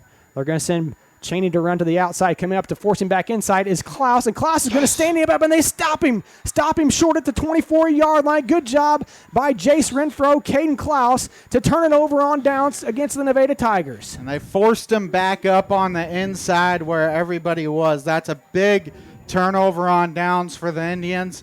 sometimes after a possession like that, you take a shot. Don't be surprised if Seneca goes for a home run ball here. A lot of game left to play. The ball has been sound a little bit on Hoover tonight. You've been running the ball efficiently. I look for them to do that right here on this play. So just a 2-yard gain for Cheney on that carry. First down and 10 for Seneca. Going to send Altic in motion. It's going to be a handoff to Altic trying to get to the outside. He's going to make a cut back to the 25-yard line. Still on his feet. Finally going to be brought down at the 37, 38-yard line. A first down run by Altic. That'll stop the chains momentarily. You got to stop the clock. They are letting the clock run, and it's been a first down. They've already wound the clock. The official says go ahead. Maybe they've changed the ruling on that. Now when you get a first down, the chains don't have to be completely set. Just the ball has to be set. And I don't think Seneca will get a playoff here to end the third quarter. They're going to try, but... And Coach Hilburn says, let's just go to the fourth quarter. We will go to the fourth quarter with them. Seneca trailing 28-20 here on the KNEO and Seneca Indian Sports Network. Seneca True Value is an authorized dealer of Hustler lawnmowers and is a proud supporter of the KNEO and Seneca Indian Sports Network. Seneca True Value offers tools, equipment, and products for professional contractors and do-it-yourselfers. They are open 8 a.m. to 6 p.m. Monday through Friday and 8 a.m. to 4 p.m. on Saturday. Located at 404 Cherokee Avenue in Seneca. For more information, their phone number is 417-776-6000. Go Indians! Hey, it's that time of year again. On Friday nights, you can come out and watch the Seneca Indians play football. And then on Sundays, let me invite you to come right next door to the Seneca football field to the Seneca Church of Christ. On Sundays, we have Bible classes for all age groups at 9 a.m. and worship services at 10 a.m. and 6 p.m. On Wednesdays, we have Bible classes at 7 p.m. And on Tuesday mornings during the school year, we have Devo and Donuts at 7 a.m. for all junior high and high school students. We'd love to have you come visit us. We are proud supporters of the Seneca Indians. Go Indians! It's going to be an option play. Hoover's going to attack it and run, and it's almost picked off. Mars somehow gets a hold of it. He's at the 40-yard line, still on his feet to the 45. I do not know how Jackson Mars received that pitch. Gavin Hoover got hit hard, and when he pitched it, he almost pitched it right to the Nevada defender. I think he got too excited thinking he was going to have an easy 6. Coach, that happened right in front of you. Did you see what happened? Yeah, what happened was I think Blake Skelton maybe slipped or something, but he came off the block. The Nevada guy come off the block and met Mars exactly when he got the ball. How Mars stayed on his feet, I don't know. How he got 8 yards, I do not know. Second down and 2 for the Indians. One receiver split out to the near side. And it's going to be Hoover running to the left side. He lowers his shoulder at the 49, gets across midfield, diving forward to the 49-yard line. And it'll be enough for a first down for the Indians to pick up a 5 on the play. That just looked like a straight quarterback run there. You fake it to the running back, and you saw the couple Nevada's defenders. They kind of hesitated there because they were expecting Mars to get the ball. Altic and Skelton split out to the near side. Morgan Vaughn and Mars on the left side of Hoover. And it's going to be a Hoover run to the left side. He's going to be at the 45-40, 35-30, 25-20, at the 10, lowers his shoulder, taking the defender inside the 5-yard line. Gavin Hoover on the quarterback keeper, puts it first down and goal for the Indians. No penalty flags on the play. What an excellent run there by Gavin Hoover. I don't think it was an option play. I think it was a straight run. You saw blockers downfield for him. And then there at the end when it was one-on-one, he lowered his shoulder and had the defender ride him for a couple extra yards. And now you see who checks back into the game is Chandler, their big defensive offensive lineman. Mars to the right of Hoover. 2 receivers to the far side. High snap. Hoover's going to hand it off to Mars, and Mars gets his legs taken out from underneath him from Cheney, blitzing from the linebacker position. Mars is going to actually lose a yard on the play. Second down and goal. Yeah, nobody got him there. You almost wonder if you need the wide receiver or tight end to somehow try and chip him because he was left unblocked. Seneca converted on a 4th and goal last time. Big couple downs here for the Indians. And you don't want to get it to that point. Let's just go ahead and take care of business right now on a second down play. Yeah, exactly. Seneca breaks the huddle. Second down and goal. 2 receivers on the far side with Skelton and Hearn. Vaughn on the right, Mars on the right. Coach Hilburn having confusion, and he's going to have to burn a timeout with 9:45 to get 44 to go here in the fourth quarter play. Second down and goal. We'll be back right after this. Hard work, dedication, and teamwork are vital to building a championship team. Those are just a few of the many qualities you'll find with the team at Satterley Plumbing, HVAC, and Mechanical Contractors. Since 1892, the Satterley team has been delivering championship service to Joplin and the surrounding area. Satterley is an authorized dealer for quality Lennox products and can keep your home feeling comfortable all year long. For repair or replacement of your current heating and air system, contact the Satterley team today at 417-624-3660 or online at SatterleyPlumbing.com. Happy Egg, Satterley Plumbing, HVAC and Mechanical, and Lost Creek Wireless. 9:44 to go here in this one. Seneca trailing 28-20. Big couple downs here for the Indians. Skelton split out to the far side. Ginger and tied on the left side. 2 H-backs now check in for the Indians with Owens and Vaughn. Handoff's going to go to Mars to the left side. He's dancing around the line of scrimmage. Into the end zone. Touchdown, Seneca Indians. Touchdown, Jackson Mars from 5 yards out. And Seneca's within 2. Great job there by Mars. I think it was a couple kick-out blocks there by Ginger. And then the tackle there on the end, and Mars able to follow him into the end zone. And a very important 2-point conversion coming up here for Seneca to try and tie the game up. So that drive just taking about 3 minutes off the clock. And a little confusion now where Ethan Altick is supposed to be. 2 H-backs in once again. Ginger in tight on the right side. And it's going to be a handoff to Mars. Mars going to dance around, lowers his shoulder, and no signal yet. I think he's short. And he's in. 2-point conversion is good. The near side judge gives it to him. And Seneca's tied this game up with 9:38 to go here in the fourth quarter. We'll be back in 30 seconds.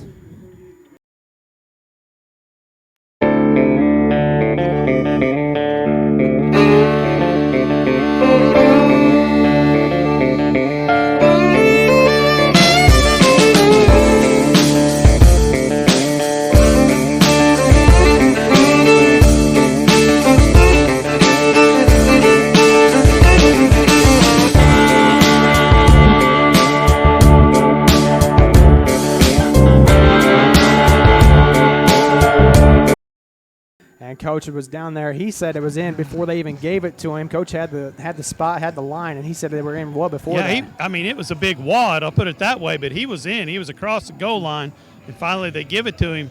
I mean, whether they got the 2 points or not the 2 points, you're going to have to stop Nevada right here on defense. I was going to say, they have to find a way to, whether it be turn them over on downs or find a fumble or something, you got to find a way to turn the ball over here. Well, Nevada's been perfect thus far on the offensive side of the football as far as taking care of it.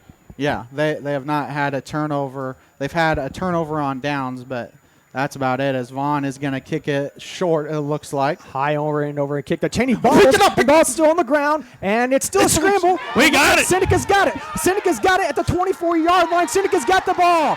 Blake Skelton comes up with it at the 25-yard line. Seneca comes up with it at the 25-yard line. First down and 10. Yeah, that was a nice kick there, and then it's bobbled around, and I think it looks like they're at the bottom of the scrum. It was Blake Skelton that came away with the football. Excellent. We talked about Seneca needed to find a way to turn them over, whether it be a turnover on downs, and they were able to do that. So now Seneca has had the ball a lot here in the second half compared to Nevada. Now you need to be able to punch the ball in. Receivers, 2 to the near side, 1 to the far side. Jackson Mars to the left. Going to send Altick in motion. And it's going to be a jet sweep to Altick. Altick trying to get blocker separate from him. He's got a little bit of a gap, and he gets his legs taken out from underneath him. Altick's going to hop off the turf. And somebody had Bud want to have some word with Altick, but he wisely went back to the huddle. Got up to the 20-yard line on the play, 2nd down and 6. Yeah, you wish he could have avoided that block somehow, because you had a couple lead blockers out there in Vaughn and Mars, and he looked like he could have scampered into the end zone. Hearn and Skelton split out to the near side. Ginger on the far side. Seneca going left to right across your radio dial. Now they've moved Chandler out to the outside, trying to get some more pressure to the Seneca offense. And Chandler's going to wrap up Hoover, but Hoover's going to take him for a little bit of a ride down to the 14-yard line. I think that's enough for a first down. And we're waiting the signal. Coach, you have the spot better maybe than it's the eagle eye. This could be inches short. I don't know. They're going to have to take a look at this. Coach is right on it, right behind the marker to go to, and they're going to bring the chains out. The one chain closest to the coaches, the original line of scrimmage, was go ahead and start. He started to move, and the referees say, hold on a second, let's measure this. But if it's third down, it's third down in inches here for the Indians, as we'll see what the spot is. And looks like he's a looks like just enough. First down, Seneca. Good job there by our cameraman, Dalton Vaughn, getting you right on it. First down and 10. Ball placed at the 14. You notice Nevada's changed their defense now back to a cover 3. They're moving another guy extra in the box. And now they wind the clock, but the clock hasn't started yet. There it goes. 2 H-backs in, check in once again. Blake Skelton split out to the near side. And it's going to be a handoff to Mars. Mars getting behind the big H-backs. Out to the outside, the 10. Going to be a foot race to the corner pylon at the 5. Stumbles, reaching out. Touchdown, Seneca Indians. Touchdown, Jackson Mars from 14 yards out, and the Indians get the lead. Once again, it's Big B and Ginger that have the key blocks as he's able to bounce it outside. You look outside there also. I think Skelton got a piece as well, and Seneca gets their first lead of the night, I believe. This 2-point conversion could be huge, boys, this play right here. Yes, that's very true, because Nevada has been going for one all night long, so this one is almost a must-make. 2 H-backs in still for the Indians. Handoff's going to go to Mars. And that's going to be Hoover to the right side, left side. He's going to lower his shoulder, but I believe he's going to be stopped short. He's going to be short.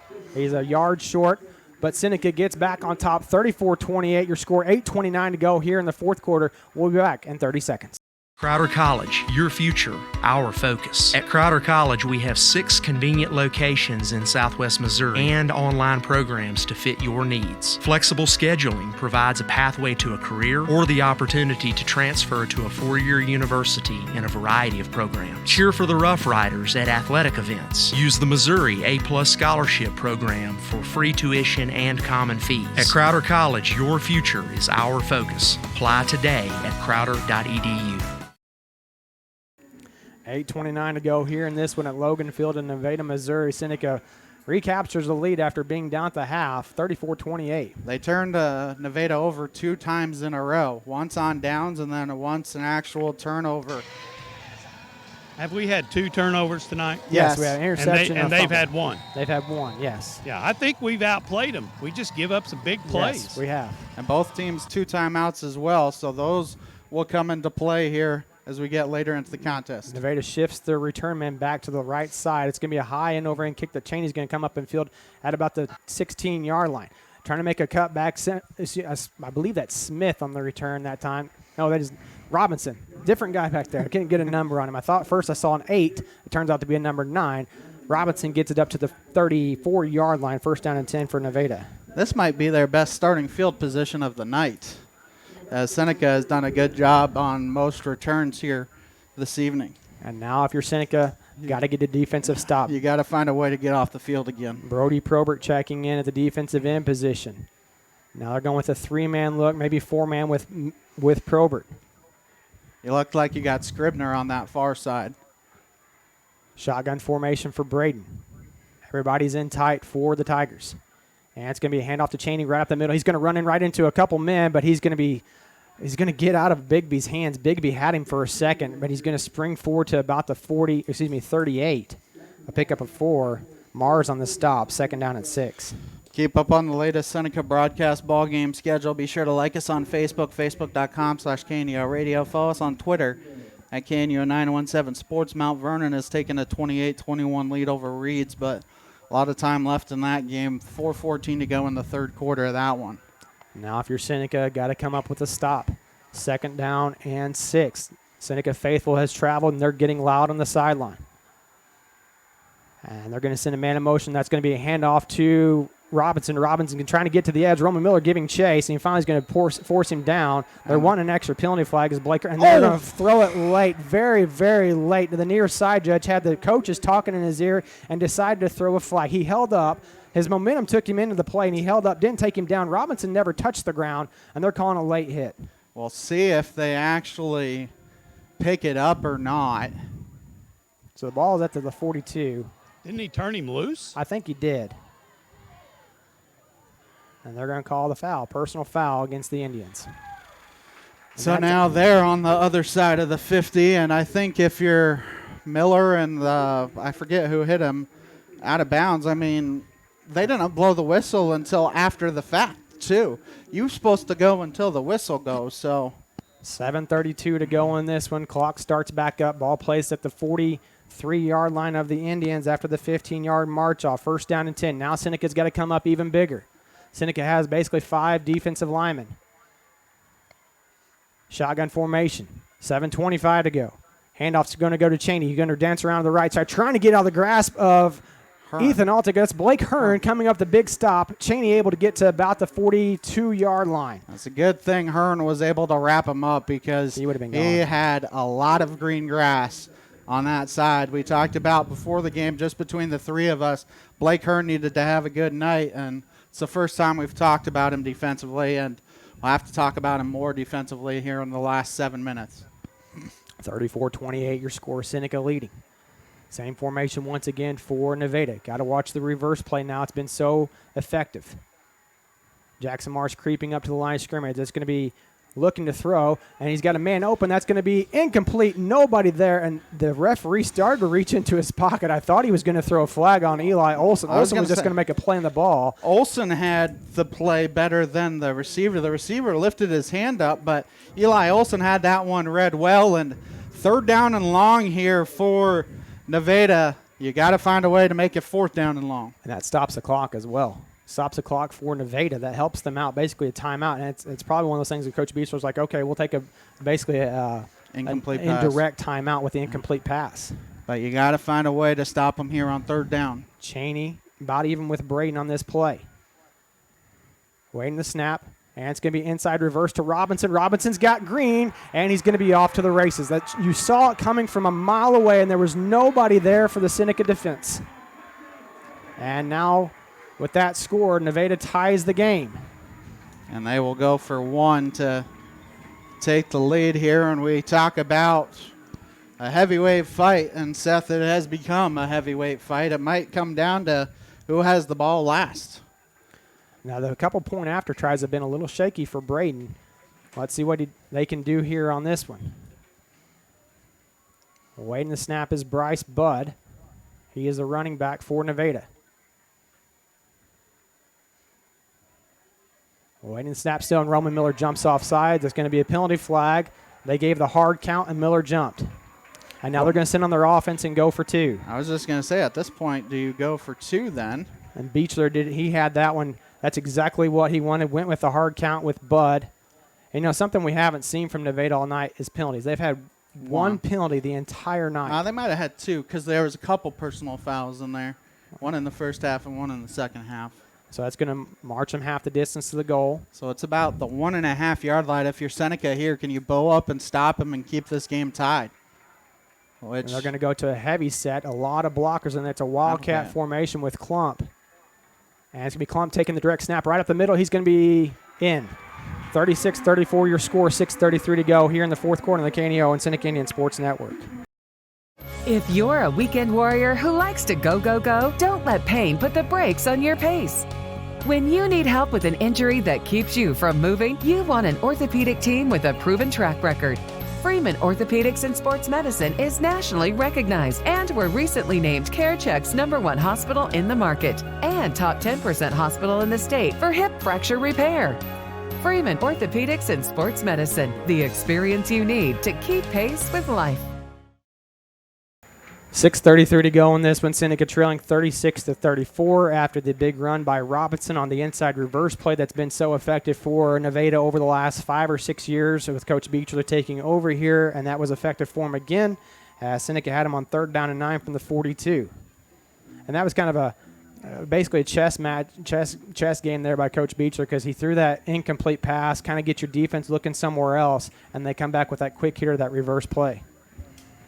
And if you're Seneca, got to make sure of the ball first, as Blake Hearn's going to be back deep to receive now. Jackson Mars is going to get a breather on the sideline. Yeah, you got to make sure you possess the ball. And it's going to be a short end-over-end kick that's going to be bounced down right in front of Blake Hearn. He's going to have trouble fielding at the 24-yard line. Slips, makes one man miss, still on his feet at the 30, and brought down to about the 31-yard line. Seneca will take over 1st down and 10 there. Make sure you stay tuned after tonight's game for the Final Drive Scoreboard Show, sponsored by Freeman Orthopedics and Sports Medicine. Also, check out our live scoreboard during the game. Go to kneo.org/sports. Click on the scoreboard link to get the latest scores from games around the area as they're happening. So if you're Seneca, you want to take about a 6-minute, 26-second drive and end it in the end zone and go home with a victory. Ball placed on their own 32-yard line. First down and 10. Hoover running to the left side. Mars going to block for him. He's up to the 35, still on his feet, reaching out for the yard marker. Good blocking downfield by Morgan Vaughn as he took the defender. They have him back at about the 36. Stepped out of bounds. Okay. Stepped out of bounds at the 36. So pick up a 4 on the play, second down and 6. So Hoover and Mars just been those two guys tonight. Seneca has proven that they can run against this bigger defense from Nevada as there's 6 minutes left to go in this one. Seneca trailing 36-34. One receiver in tight on the near side, that's Skelton. One receiver on the far side, that's Olsen. Olsen's going to go in motion. And it's going to be a handoff to Mars. Mars makes a first man miss. The line of scrimmage, still on his feet, fighting for extra yards. Going to get back to the line of scrimmage, but no more. That play took a little bit long to develop as they faked the jet sweep to Olsen on that one. I think also a high snap there didn't help the Indians. No gain on the play. Big third down here for Seneca. Third down and 6. 5:30 to go. Indians break the huddle. This next play will probably be right under 5 minutes to go in this one. Skelton split out to the near side. Vaughn split out to the near side. One receiver split out to the far side. Mars to the left of Hoover. Going to send Altick in motion. And it's going to be a fake. They're going to look to throw back, dump pass to Altick. Altick's got blocker set up in front, makes a cut at the 42-yard line, still on his feet, and finally be brought down across the 45 to the 46-yard line. He got tangled up and wrapped up. His knee kind of buckled underneath him a little bit, but he's going to get up and go back to the sideline. Good job there by Blake Skelton on the outside of holding his block long enough for him to get the first down. 10-yard completion to Altick. That's his first reception on the night. 4:45 to go. Seneca trailing by 2. Empty set this time. Vaughn, Skelton, Mars to the far side. On the near side, that's Hearn. Watch the quarterback draw. Going to send Hearn in motion. It's going to be a jet sweep to Hearn. Hearn's got blockers set up in front of him, and he's going to make a cut at the 47-yard line. He's going to get to the 49-yard line. Pick up a 3, second down and 7. That was another one of those long developing play for the Indians. At what point, if you're Nevada, do you start taking timeouts on your end, try and save some clock?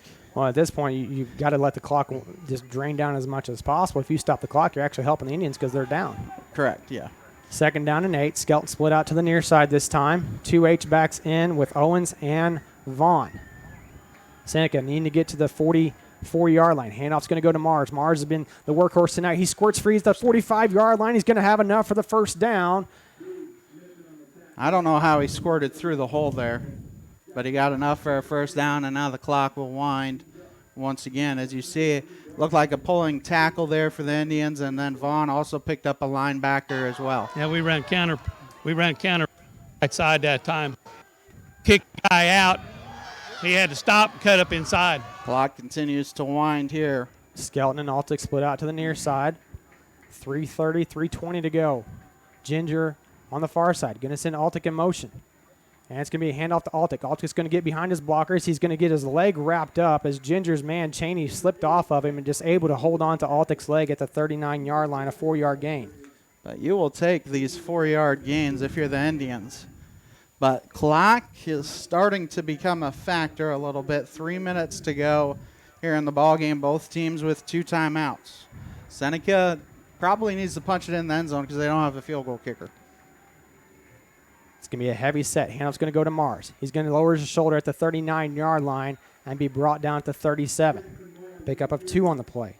Third down and 4. Kind of third down medium to third down and short here as you got 2 downs here to try and get a first down. And Jackson Mars has been the bell cow. We'll see if he continues to be the bell cow here.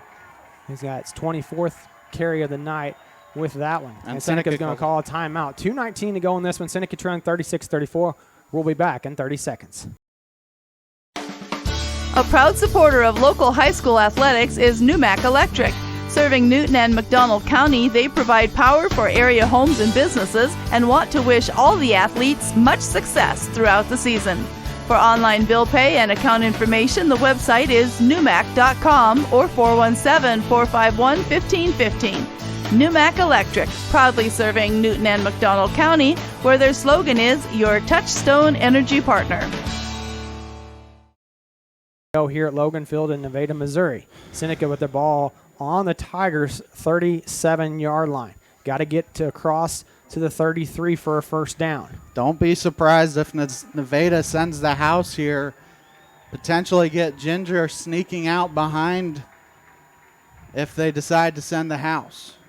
We're still setting in a 3-deep zone, what Nevada's setting in right now. 4 defensive linemen, 2 receivers to the near side. Going to send Altick in motion. And it's going to be a handoff to Altick. Altick's going to get to the outside. He's going to cut back in, still on his feet, and he's going to fight for the first down yardage. The spot's going to have him at the first down to the 32-yard line. Big first down there for the Indians, and the clock stops for a couple seconds while they wind the chains. So Altick needed to get 4, and he got 5. But the big thing here is you got to be able to punch the ball in the end zone. Skelton split out to the near side. 2 H-backs still in for the Indians. Hand off to Mars. Mars going to make a cut back, takes on one defender, lowers his shoulder, gets across the 30-yard line to the 29. 1:52 to go. It looks like about 4 or 5 yards on the gain. I'm not sure how many timeouts we have left. We have one. They have 2. 3-yard pickup for Mars. 1:40 to go. Ball placed at the 29-yard line for the Tigers. Seneca trailing 36-34. Seneca needs to get in the end zone, but they also don't want to give the ball back to Nevada. 2 receivers split out to the near side. And it's going to be Hoover running to the left side. He's behind Mars' block. He's got enough for the first down, and that should stop the clock momentarily with 1:21 to go. And they do stop the clock there for the first down. Ball placed at the 22. 7-yard pickup. That was 1 block away, too. 1 block. Now the clock winds again here. Seneca 22 yards from pay dirt. 1:08 to go. 36-34 your score. Seneca. And counting, too. Ball will be snapped under 1 minute to go in this game. Olsen and Skelton split out to the near side. Hoover, shotgun. Going to hand the ball off. No, he's going to look to throw. He's got Ginger open wide over the middle. Almost a one-handed catch as he had it in the palm of his hand, unable to bring it in. Just led him a little too far. The good news is the clock stops with 50 seconds to go. It's 2nd down and 10. Yeah, still lots of time here for the Indians. They caught him off guard. Just led him a little bit too much there. Ginger almost made what would have been a Sports Center top 10 play if he could have caught it. That was very sneaky. I thought Mars had the ball, and Hoover pulled it back and had Ginger streaking down the middle of the field. 2nd down and 10. If you want to be a championship team, this is one of those championship drives. 2 receivers split out to the near side, 1 to the far side. It looks like the linebacker is going to blitz, and they're doing so. Altick makes him miss. Still on his feet at the 20-yard line, taking defenders with him down inside to the 16. Clock 42 continuing. seconds. Now looks like it'll be 3rd down at about 4, maybe 3, and now Seneca going to try and hurry up a little bit. 7-yard run for Altick on that play. 30 seconds left. On the ball quickly. Hoover going to look to throw.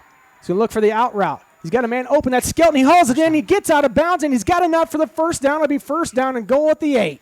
And Seneca, 1 timeout. You're almost needing to pass the football. You can potentially run maybe 1 play here, but you need a timeout. And guess who's coming back in for Nevada? Talon Chandler coming in at defensive tackle for the Tigers. And now lots of time, but Seneca going a little bit lighter here as they bring in a couple of wide receivers and take out Morgan Vaughn. 23 seconds to go. Ball placed on Nevada's 8-yard line. Trips to the far side. Skelton, Hearn, and Altick. Mars split out to the near side. Watch the tunnel screen on that far side. Man-on-man coverage here. Going to send a man in motion. That's going to be Hearn.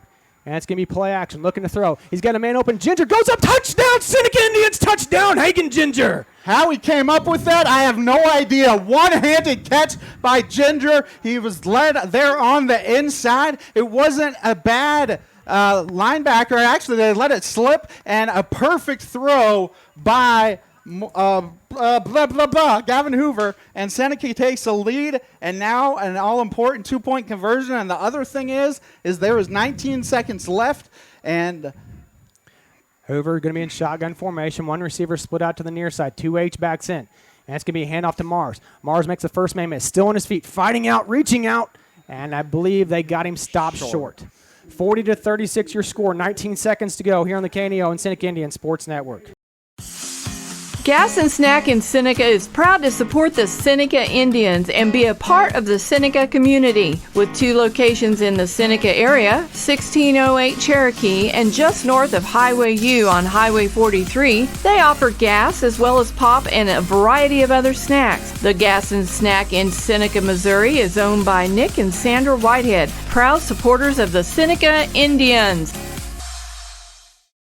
Back here in Logan Field in Nevada, Missouri, Seneca able to capitalize on a pass from Hoover to Ginger. Ginger going up in traffic and hauling it in. 2-point conversion failed. Seneca leads 40-36, 19 seconds to go. Seneca will be kicking off, going left to right across your radio dial. And 19 seconds to determine. The return guys, or I should say the kickoff team guys, you can't allow a return at all. Nevada is going to have to get in the end zone, so I don't know if they try and run the ball. They have 2 timeouts. Look at this big opening right here at the 32-yard line. Try and squib it, yeah. Or pooch kick it. Yeah. Because Cheney would have to come up and run up and make the play. Yeah. Cheney is on the near side. Robinson back deep. Smith on the far side. And Bud staying on the 25-yard line in the diamond formation for the return. It's going to be a little squib kick probably. We'll see what Morgan Vaughn decides to do. He's got the go-ahead. And it's going to be a squib kick that's going to go off the first man. Ball still on the ground. And coming up to make the tackle is Caden Klaus. Ball's placed at the 42-yard line. Somehow First down and 10, Nevada. Somehow only 1 second went off the clock there, too. Well, once it doesn't count until somebody hits it. And once it hit it, he caught it and went down. So Nevada's got it first down 10. Ball placed at their own 42-yard line. If you're Seneca's defense, now's the time to make a play. Yeah, they're 58 yards away from pay dirt, and I think Coach Hilburn is wanting them to adjust the clock a little bit because it did take more than 1 second once he hit the ball. And I think he's saying there's only 1 second came off on that play. Yeah. There's your hometown clock runner. So we'll see if they adjusted at all, but I think he's trying to explain that the whole entire game they've been running the clock when it's not supposed to be running, stopping the clock when it's not supposed to be stopped, depending on who's got the ball. So we'll see what happens. Nevada 52 yards away from a game-winning touchdown, and Seneca 58 yards away. Thank you. I'm sorry. No, you're fine. And Seneca 18 seconds away from a much bigger victory, and I think they're going to put 15 seconds on the clock because I see that side judge down there wanting it to be 15, it looks like, because they never wound the clock. 2 timeouts for Nevada, and actually looks like 16. Nope, I think they want 15 because that's what this side judge down here is saying. And there you go. There's your 15. Clock set at 15 seconds to go. If you're Nevada, do you have to pass the football here? No, you almost. You run the ball so efficiently. Why break away from what's helped you? If you're Seneca, nobody beats you deep. You got to play soft. Play soft. First down and 10. Ball placed at the 42-yard line. And it's going to be an inside handoff. Robinson's going to be forced back in. Coming up to make the plays, taking him down is Roman Miller, and he's going to stop him at about the 50-yard line. 8 seconds left, and they call a timeout immediately. Forward progress has him at the 50-yard line. So a gain of 8 makes it 2nd down and 2, and now Nevada down to 1 timeout of their own as well. And Seth, I think we'll keep it here for the time being. And if you're Seneca, you cannot, if you're one of those safeties, you cannot let them beat you deep. Well, do you take 2 safeties and put them 15 yards downfield and basically let them play rover in case somebody does break free, almost like a prevent defense? Because right now, if they get 6 or 7 or 10 or 15 yards, that doesn't matter. Right. They need the end zone. And they're trying to get to the near side so they can get out of bounds quicker too. So, again, we'll see what Coach Crane and his defensive staff, Coach Pendergraph, coming off the field as well. See what the Seneca defense dials up, and you see Ethan Altick playing a little bit deeper. And Olsen as well. Olsen playing a little deeper. Hearn playing a little deeper as well. The problem is you're one-on-one potentially. 2nd down and 2. 8 seconds to go. Braden waiting the snap. Going to send Cheney in motion. And they're going to roll out, and they're going to throw the backside screen to Cheney. He slips and falls. He has it completed. He slips and falls, and the clock should stop. 4 seconds left, and that's okay. That was just a play where Jace Renfro was trying to get him, but a big loss in the play all the way back to the 43. And the thing there, too, is he caught the ball. So instead of 2nd down and 3rd down and 2, it's 3rd down and 9. Well, again, the 3rd down and 9 doesn't matter. They've got to get to the goal line. But the other thing is a couple seconds came off the clock there, too, because Well, if he gets the first down at this point, there's only going to be time for basically one more play. Yeah, this is the final play of the game here right now. They don't have time for anything else. You got to watch out for hook and ladders. I would expect Seneca to send 3 or 4 guys deep and make sure you don't get beat deep. And we'll see if they're going to put in some bigger guys. Is Nevada to try and run down some of their bigger skill guys. And if you're Seneca, you got one play to try and avoid an upset. 4 seconds left. 40-36 is your score. Seneca leading. Nevada looking at a 3rd down and 9, but that doesn't matter. They've got to get 56 yards to score. Smith is going to check into the backfield. No timeouts for either team. Bud is in the wing back. Braden, shotgun, handoff to Smith. Smith's the backup quarterback. He's going to roll out, heaving it deep downfield, and that ball's going to be batted down, incomplete. Seneca wins. Seneca wins 40-36. The perfect season continues. We got a flag down, boys. Where's the penalty flag? Down over here. They're going to call pass interference on Eli Olson, which would be one more play, an untimed down. Or no, they're calling it on the offense. Offensive pass interference. Offensive pass interference. Seneca wins. They move their record to 9-0 at the hands of the Nevada Tigers. 40-36, your final score. We'll be back with a postgame show right after this. People's Bank of Seneca, proudly investing in our community and you since 1996. Locations in Joplin, Neosho, and Seneca. Bank PBS, peoplesbankofseneca.com. Prater's Pharmacy in Seneca is a proud supporter of the Seneca Indians. The pharmacy is open from 9 to 5:30 Monday through Friday and from 9 to 1 on Saturday. They offer an automatic refill program and internet refill service online at praterspharmacy.com and through their mobile apps. They also have a drive-through window. Prater's Pharmacy at 1711 Cherokee in Seneca, 417-776-8701. Go Indians!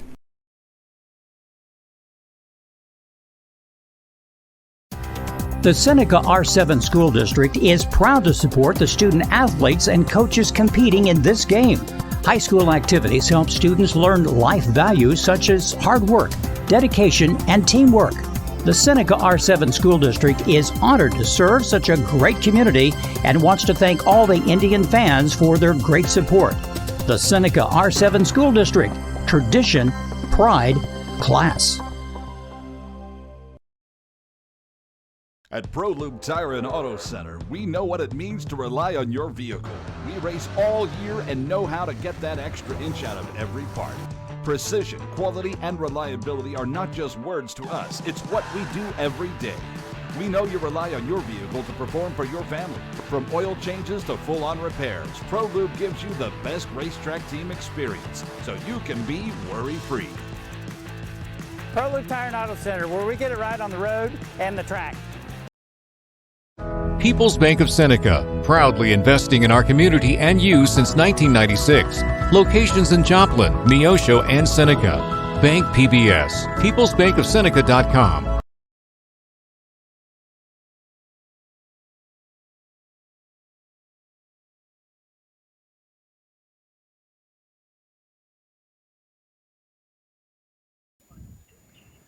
And welcome into the post-game show here at Logan Field in Nevada, Missouri. Seneca victorious by a score 40-36. Post-game show sponsors Crowder College and the Seneca School District. Somehow, some way, the Indians walk away with a victory. They found themselves down with just 58 seconds off the clock in the third quarter, and Seneca is down 28-14. A lot of teams could have folded, but they dug in their heels, only allowing one more score the rest of the way, and they come out 40-36 over the Nevada Tigers. A big win for this Indians ball club. First time since 2002, Seneca has ran a regular season undefeated. They are conference champs in the last season, the Big 8 West, and they got the number 1 seed. They will be off next week, more importantly, and they'll have the bye and then be on to the district semifinals to face the winner between Cassville and Aurora, more than likely. Yeah, and I think Aurora and Cassville played each other, so I think whoever won that game will get that home game. And Seth, I think they got the ball with about, 6:34, somewhere there to go. And I told you, I said, They need about a 6-minute, 34-second drive, and they pulled off about a 6-minute and 15-second drive. Yeah, very efficient play clock management by Coach Hilburn. It was just such an amazing game. Boy, high school football, it doesn't get any better than that. We've seen Seneca and Nevada went down to the wire when these senior were sophomores. They went 27-26 as Coach Harbaugh's trying to get a couple I think players. He's trying to get Gavin over there, and he might try and get Hagan as well. He's got Gavin Hoover there. Coach, we're going to go ahead and send it down to you as you get those guys to talk to him real quick. Here we go. I got the 3 seniors out here. This is the ones I wanted out here at the game. Morgan, up in the middle all year long on defense and playing H-back on offense. I'm telling you what, them guys are pretty big. You handle that middle pretty good tonight. Thank you. It's just what I've been taught to do and hit my fits downhill and play square, and that's about all. You did a good job blocking on the outside as well for the guy right behind you. Like I said, I've just been taught to do that, square up, drive my feet, sometimes take a kill shot on them if I can, but that's about all I can say about that. All right, Morgan, we're going to let you go. Jackson. Yes, sir. All right. Tell me about it. I'm telling you what, up inside tonight. We ran the football up inside tonight. You were doing a lot of dancing to find a hole. That's just what we do. We run down people's throat every day, every game. Well, I tell you what, you did a pretty good job, and on the outside just as well. Yeah, that's something we focused on this week is outside blocking. I think our guys did a good job. Well, on defense now, I've seen you shoot the gap a couple times, running to daylight, catching them guys in the backfield. Oh, yeah, that was awesome. That's what I've been wanting to do since week 1. Hey, 8-0 or 9-0? 9-0. Let's go make it, how about 14 or 15-0? Sounds good. What do you think? Yeah, sounds good. All right, go have a good week of practice. Gavin Hoover, quarterback here. Okay, Gavin, let's talk about the very last one. I mean, you ran the football great, stuck your nose up in there. Let's talk about that last throw to Ginger. Oh, man, Coach called up the play, and, I trust Hagan. It was a little cloudy in there, but I threw it up. He went and grabbed it. Oh, man, it was – sorry, I'm so hyped right now. Oh, you got to be all hyped up for after this game here. I'll tell you what, it was a great comeback, and you did a good job down on offense, keeping everybody poised and what we needed to do. Thank you. Yeah, we all try and keep each other together, love each other. No matter if adversity strikes, we're all just going to keep our heads, play as a team. All right, I'm going to let you go. Have a good time with your team tonight. Have a good week of practice. Let's go get it. Sir, thank you. All right, we'll send it back to you guys. Coach Harbaugh down with Gavin Hoover. I believe he was trying to quote Jackie Moon as everyone loved everyone on that. But Gavin Hoover, all those guys just love each other. They've been hanging out together since they were little kids playing football, and it's definitely showed tonight. They were just very poised and a well put together team. We talked about in the pregame, you were going to face some adversity. They faced a lot of adversity here this evening, and they were able to come out with the victory. And that is what will get you ready for district play, because you're going to face some adversity in districts, and if you're lucky enough to get to state, quarters and state semi, state championship, you're going to face teams that you're going to be trailing, and you need to put together championship level drives, which is what Seneca did there in the fourth quarter. They couldn't, for some reason, convert those 2-point conversions, so they found themselves down by 3. But just a methodical 6-minute drive there to end the ball game for the Indians as they were able to pull it out. And Seth, last year they had to share the Big 8 West title. This year they win the Big 8 West title, and they win their first undefeated regular season since 2002. We're going to send it back to the studio for a break. We come back, we'll have the head coach of the Seneca Indians, Coach Cody Hilburn, right after this. Seneca Indian Athletics is sponsored by Prairie Top Chiropractic. Located at 4556 Road in Seneca, chiropractic physician Seth Wilson offers chiropractic services to Seneca and the surrounding areas. For appointment information, their phone number is 417-776-4556 or discover more at facebook.com/Prairie Top Chiropractic. Prairie Top Chiropractic, where their slogan is better health, better you.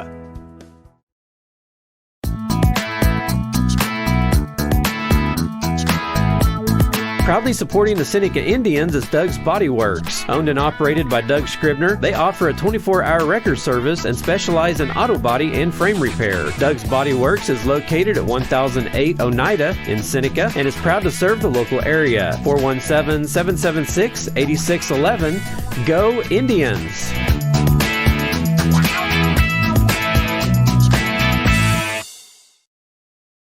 A proud backer of the Seneca Indians is Campbell Biddlecombe Funeral Home of Seneca. Located at 1101 Cherokee, they are honored to serve the area with traditional service options including church and graveside services.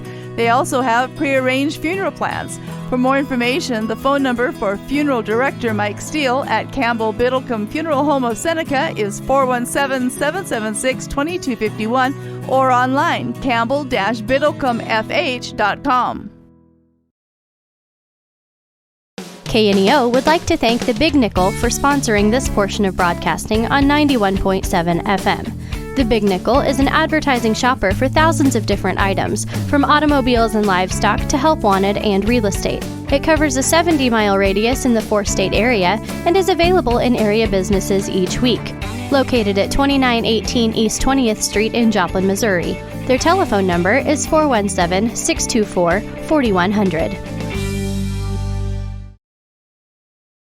Life is full of firsts.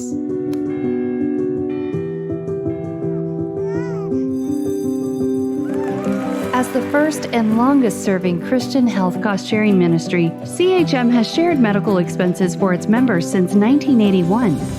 We believe you should have the freedom to focus on your health while being supported by a community of believers, giving you the opportunity to create many more firsts.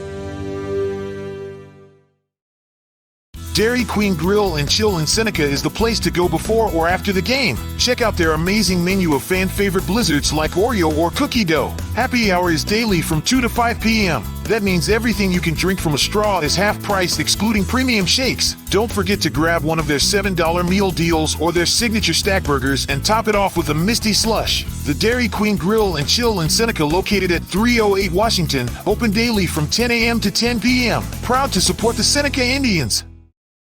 Travis, what are you doing in a hunting blind? Well, I needed some peace and quiet, and the woods were calling me. Well, we're at Water Gardens Outreach Center. Okay, so I'm not really a woods guy. But since we're doing this raffle with redneck blinds, they're giving away 10 of these structures, each valued at over $6,000. Thought I'd try one out. The kids' playhouse wasn't really my style. And in the hen house, I kept craving a chicken sandwich.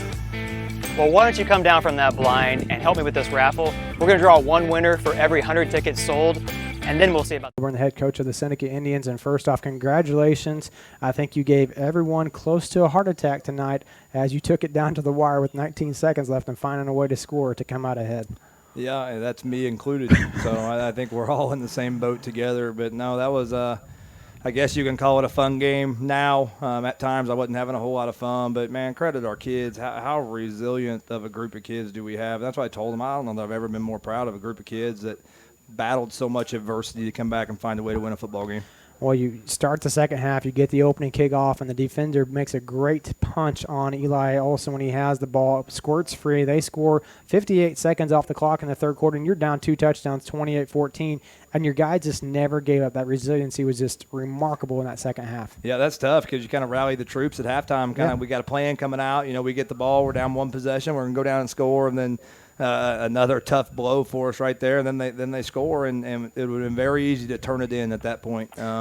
And our guys did not do that. You come right back after they score a long drive of 5 minutes to get back to 28-20. The jet sweep seemed to really be working for you guys tonight. I don't have it pulled up just yet, but Ethan Altick, 8 carries, 80 yards. They averaging 10 yards a carry on that jet sweep. And then you had Blake Hearn, who ran a couple of them as well. He got 13 yards as well. So your guys just that jet sweep seemed to be open because they had such big interior defensive linemen trying to clog the hole up on you. Yeah, I thought it was a similar game plan to the one we saw last week where they were going to trust their 6 in the box to defend the run and keep their safety deep to keep our explosive passing game in check. And, if you're going to keep the safety deep, we've got numbers on the edge, and we were going to go with that game plan. And then talking about having the safety deep with about 30 seconds, 25 seconds left, you guys try to pass to Ginger on a tight end go route. He had the safety burnt just off his fingertips, not quite there. You're telling us maybe a little bit too quick, but we knew that this offense is very explosive. We saw it right before the half. They run a 99-yard rushing touchdown right before the half to put them up 21-14. It just not enough time, though, left on the clock for them to come out victorious. Yeah, shoot, we weren't relaxed when we scored. I know they had 16 seconds, and like you said, it took them one play right before the half. So we knew our defense was going to have to defend 3 or 4 plays, and they did it, found a way to get it done.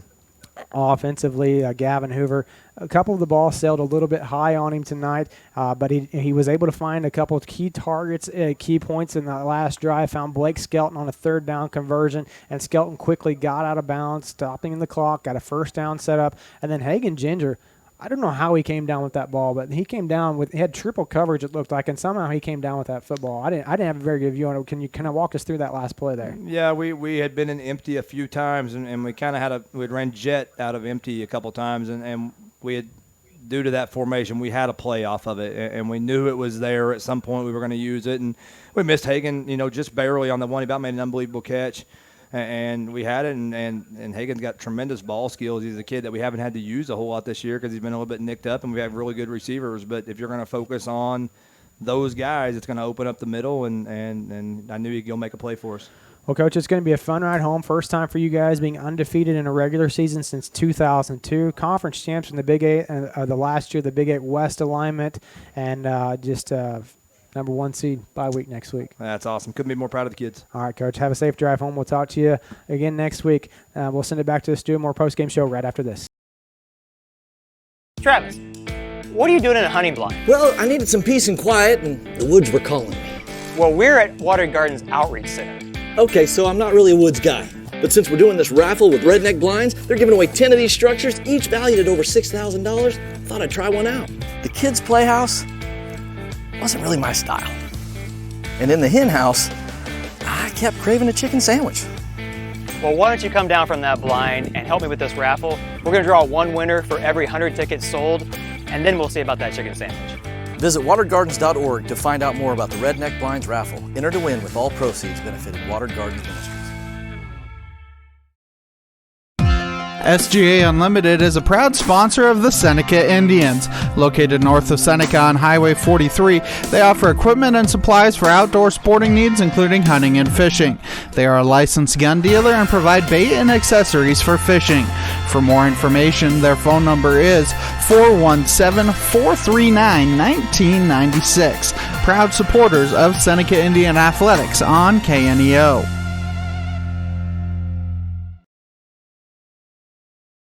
I am a Missouri Farm Bureau insurance agent, and I'm here to talk about life, your dreams, your work, your family, and how you can protect it all with a company that will talk to you with the honesty of a farmer and take care of you with the integrity of a neighbor. I'll make sure no detail is left uncovered so your family can breathe easy. Because just like you, I chose to build a life in Missouri too. I'm a Missouri Farm Bureau insurance agent, and I'm from Missouri for life. I am Josh Dotson with Missouri Farm Bureau Insurance Services. If you're in Missouri, I'm for you. First Community Bank offers reliable, cost-effective merchant services to help your business thrive. We have options tailored just for you and your business, including accepting all major credit card brands, plus contactless payments like Tap to Pay and Pay by Phone. Don't miss out on growing your business. Contact First Community Bank today and unlock a world of payment possibilities. First Community Bank, where community comes first. Member FDIC.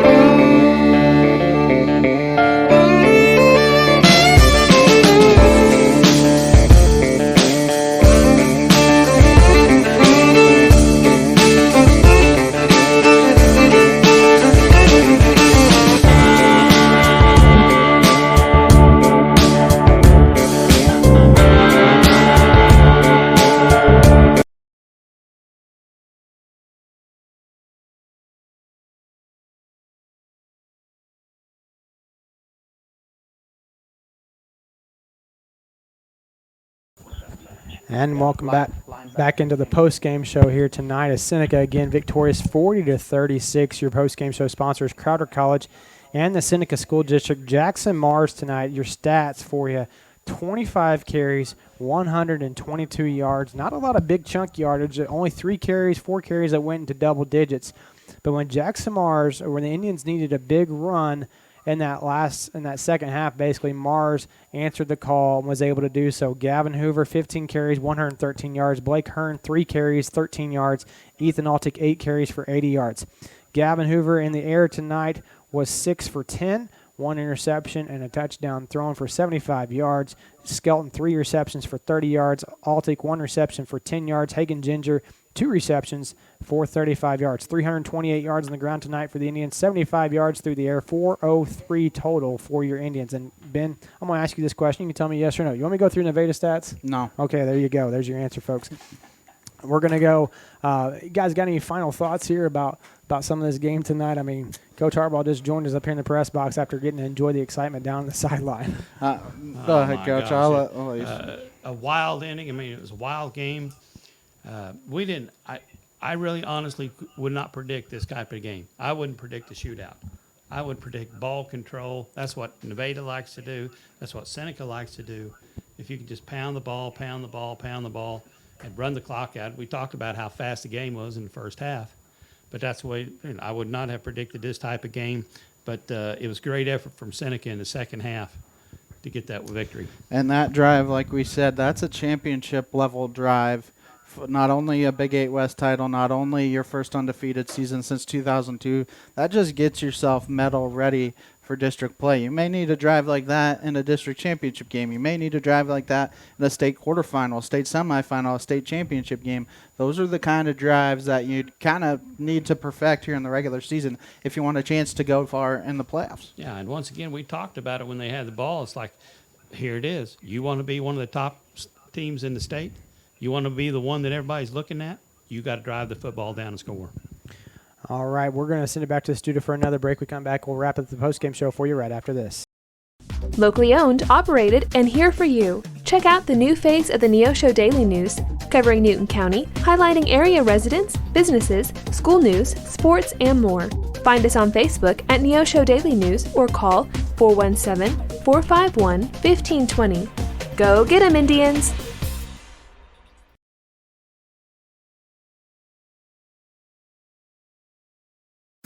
Hi, this is Jamie Lankford with Lankford Insurance at 910 Washington Avenue in Seneca, Missouri. My wife Terry and I are proud to serve our local community and support local high school student athletes. Lankford Insurance specializes in life, agribusiness, commercial, and personal insurance needs.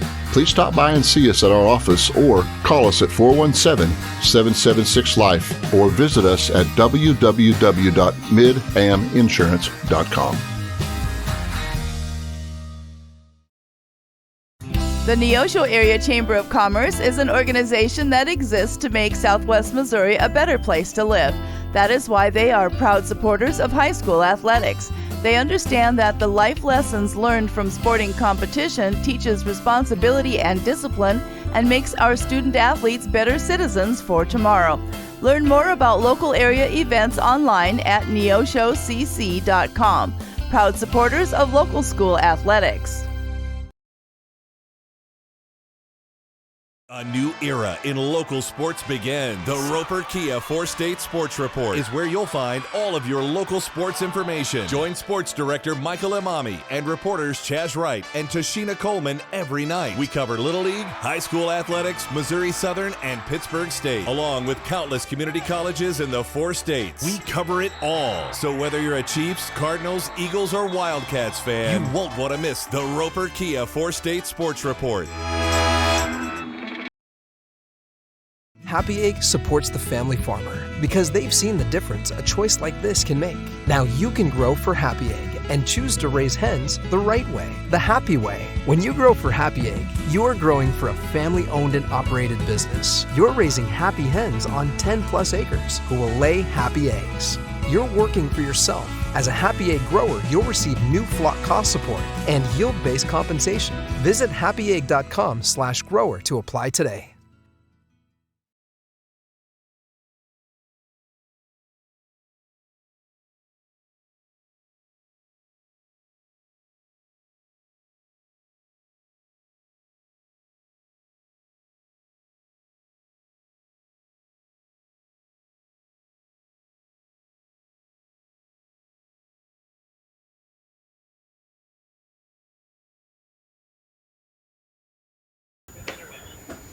And welcome back into the post-game show. Your post-game show sponsors Crowder College and the Seneca School District. And I'm trying to get some stats added up, but there's been so much excitement. It's just hard to add up stats after going through everything tonight.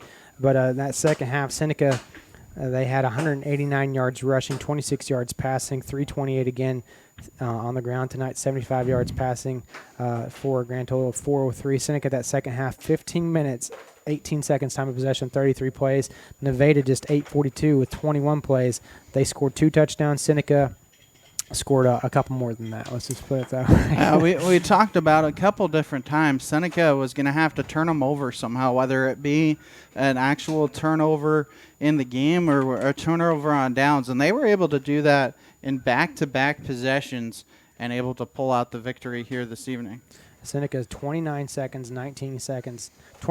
19 seconds time of possession tonight for the Indians. So pretty remarkable as far as being able to pull that one out. Even though they had the ball more, Nevada just had those big explosive plays, and kind of the one that almost broke the Indians' back was the 99-yard touchdown run right before halftime. And any normal team, when that happens to you, they would fold up, and they didn't. They just bowed their back and said, all right, let's go. We're in a dogfight now, and the coaches did a good job. And Coach Hilburn talked about a while ago, you get your guys so hyped up at halftime, ready to go for the second half, and you come out and fumble the ball. And they go in and score, too. They go in and score, and they go up 2 scorers, and that just seems like a mountain you can't overcome. And then you shut them down to hold them to 1 touchdown the rest of the game. Just a remarkable change, remarkable resilient effort by these Indians in the second half. We're going to send it back to Stuart for another 3-minute break. We come back. We'll have more postgame show for you right after this. People's Bank of Seneca, proudly investing in our community and you since 1996. Locations in Joplin, Neosho, and Seneca. Bank PBS, peoplesbankofseneca.com.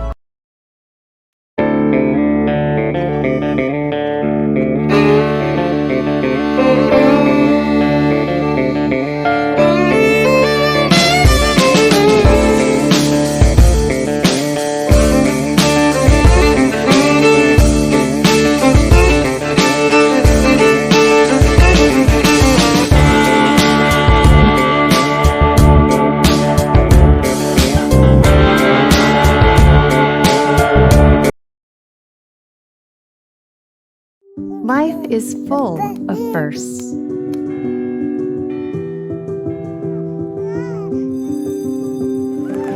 As the first and longest-serving Christian health cost-sharing ministry, CHM has shared medical expenses for its members since 1981. We believe you should have the freedom to focus on your health while being supported by a community of believers, giving you the opportunity to create many more firsts. Modern man does not like to think of God in terms of wrath, anger, and judgment. He likes to make God in his own idealism and give God the characteristics he wants him to possess. So, what's so bad about that? Well, Billy Graham explained. This modern God has the attributes of love, mercy, and forgiveness, but without justice.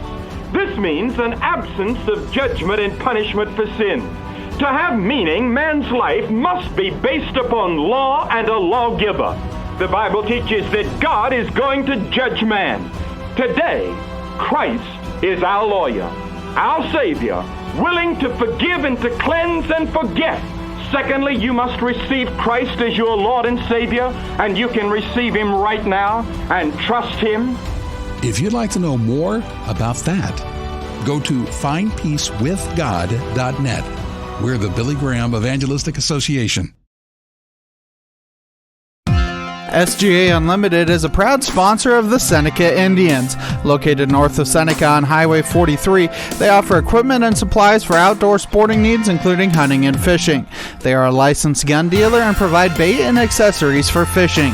For more information, their phone number is 417-439-1996.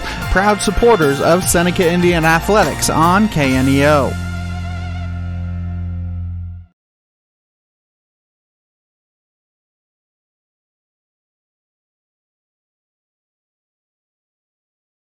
Isn't it a terrible thing to be lost? No matter how on track you may think your life is, eventually, we all realize we're lost. Jesus told us that He was the way, the truth, and the light. If you would like to speak to someone right now about finding your way in life through a relationship with Jesus Christ, just call us at 888-NEED-HIM or chat with us at chataboutjesus.com.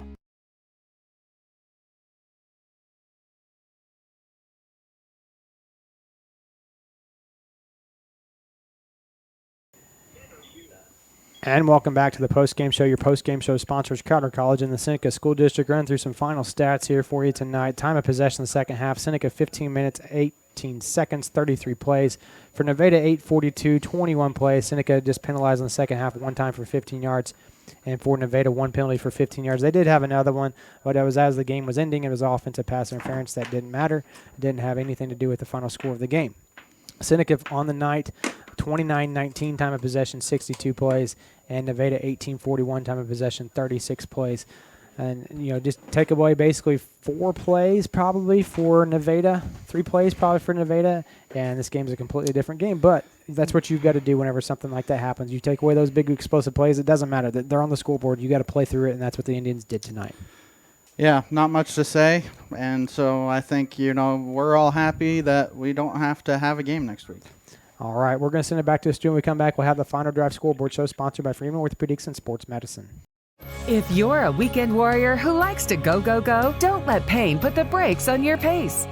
When you need help with an injury that keeps you from moving, you want an orthopedic team with a proven track record. Freeman Orthopedics and Sports Medicine is nationally recognized and were recently named CareCheck's #1 hospital in the market and top 10% hospital in the state for hip fracture repair. Freeman Orthopedics and Sports Medicine, the experience you need to keep pace with life.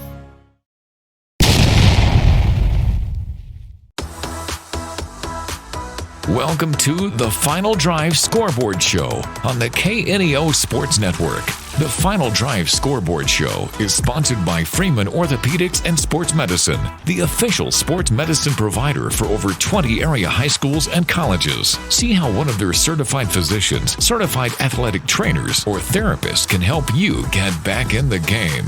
Now, let's go back live to the stadium for the Final Drive Scoreboard Show on the KNEO Sports Network. And welcome into the Final Drive Scoreboard Show, sponsored by Freeman Orthopedics and Sports Medicine. Running through your Big 8 scores, Springfield Fighting Irish trying to get over Marshville tonight, 35-27. That's in the fourth quarter. Cassville over Monette tonight, 42-7.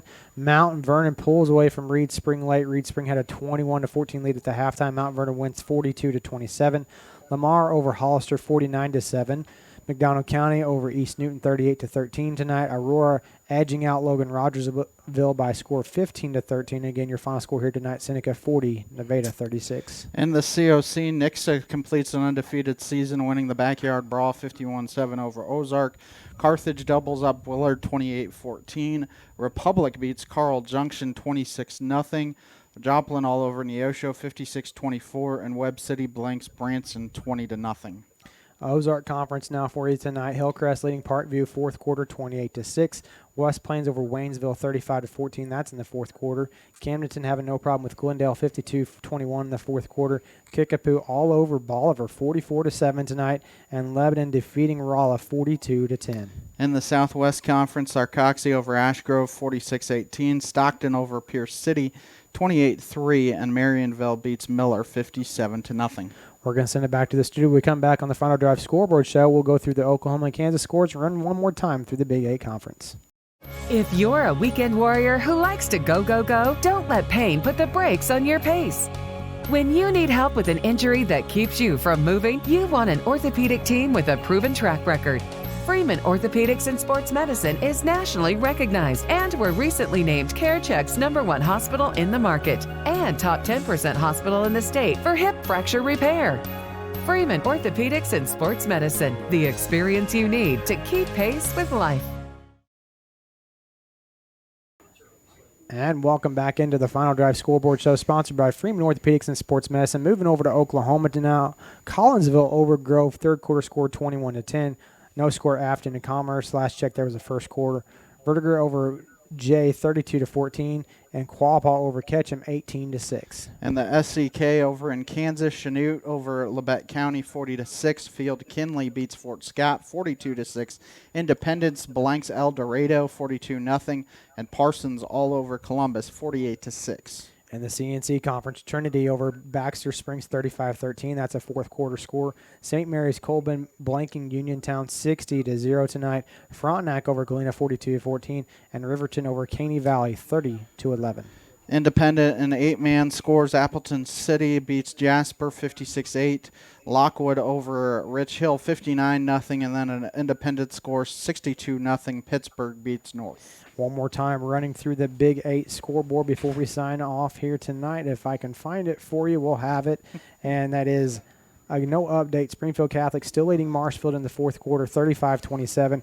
Cassville over Monette, 42-7. Reed Spring losing to Mount Vernon tonight, 42-27. Lamar over Hollister, 49-7. McDonald County over East Newton, 38-13. Aurora over Logan Rogersville, 15-13. And Seneca victorious, 40-36. Special thank you to Daniel Moore for keeping all your scores up to date. If you haven't downloaded that KNEO app, you're 9 weeks into the season. What are you waiting for? Get that app on your phone now so you'll have the Final Drive scoreboard show to keep you up to date all throughout the rest of the playoffs. So for Gina White, our studio producer, Dalton Vaughn, our camera operator, Daniel Moore, Ben Wolcott, Daryl Harbaugh, I'm Seth Wilson saying so long from Logan Field in Nevada, Missouri. Again, your Indians are victorious tonight, 40-36. They complete the undefeated season. They'll have a bye week next week, and they'll face the winner out of Aurora and Cassville. Join us for that game in 2 weeks here on the KNEO and Seneca Indian Sports Network. You've been listening to the Final Drive Scoreboard Show on the KNEO Sports Network. The Final Drive Scoreboard Show is sponsored by Freeman Orthopedics and Sports Medicine. See how one of their certified physicians, certified athletic trainers, or a therapist can help you get back in the game. Join us again after the game next week as we will once again bring you all the latest scores right here on the Final Drive Scoreboard Show, sponsored by Freeman Orthopedics and Sports Medicine. This has been a live production of KNEO Sports. This broadcast may not be reproduced or retransmitted without the express written consent of KNEO Sports Network.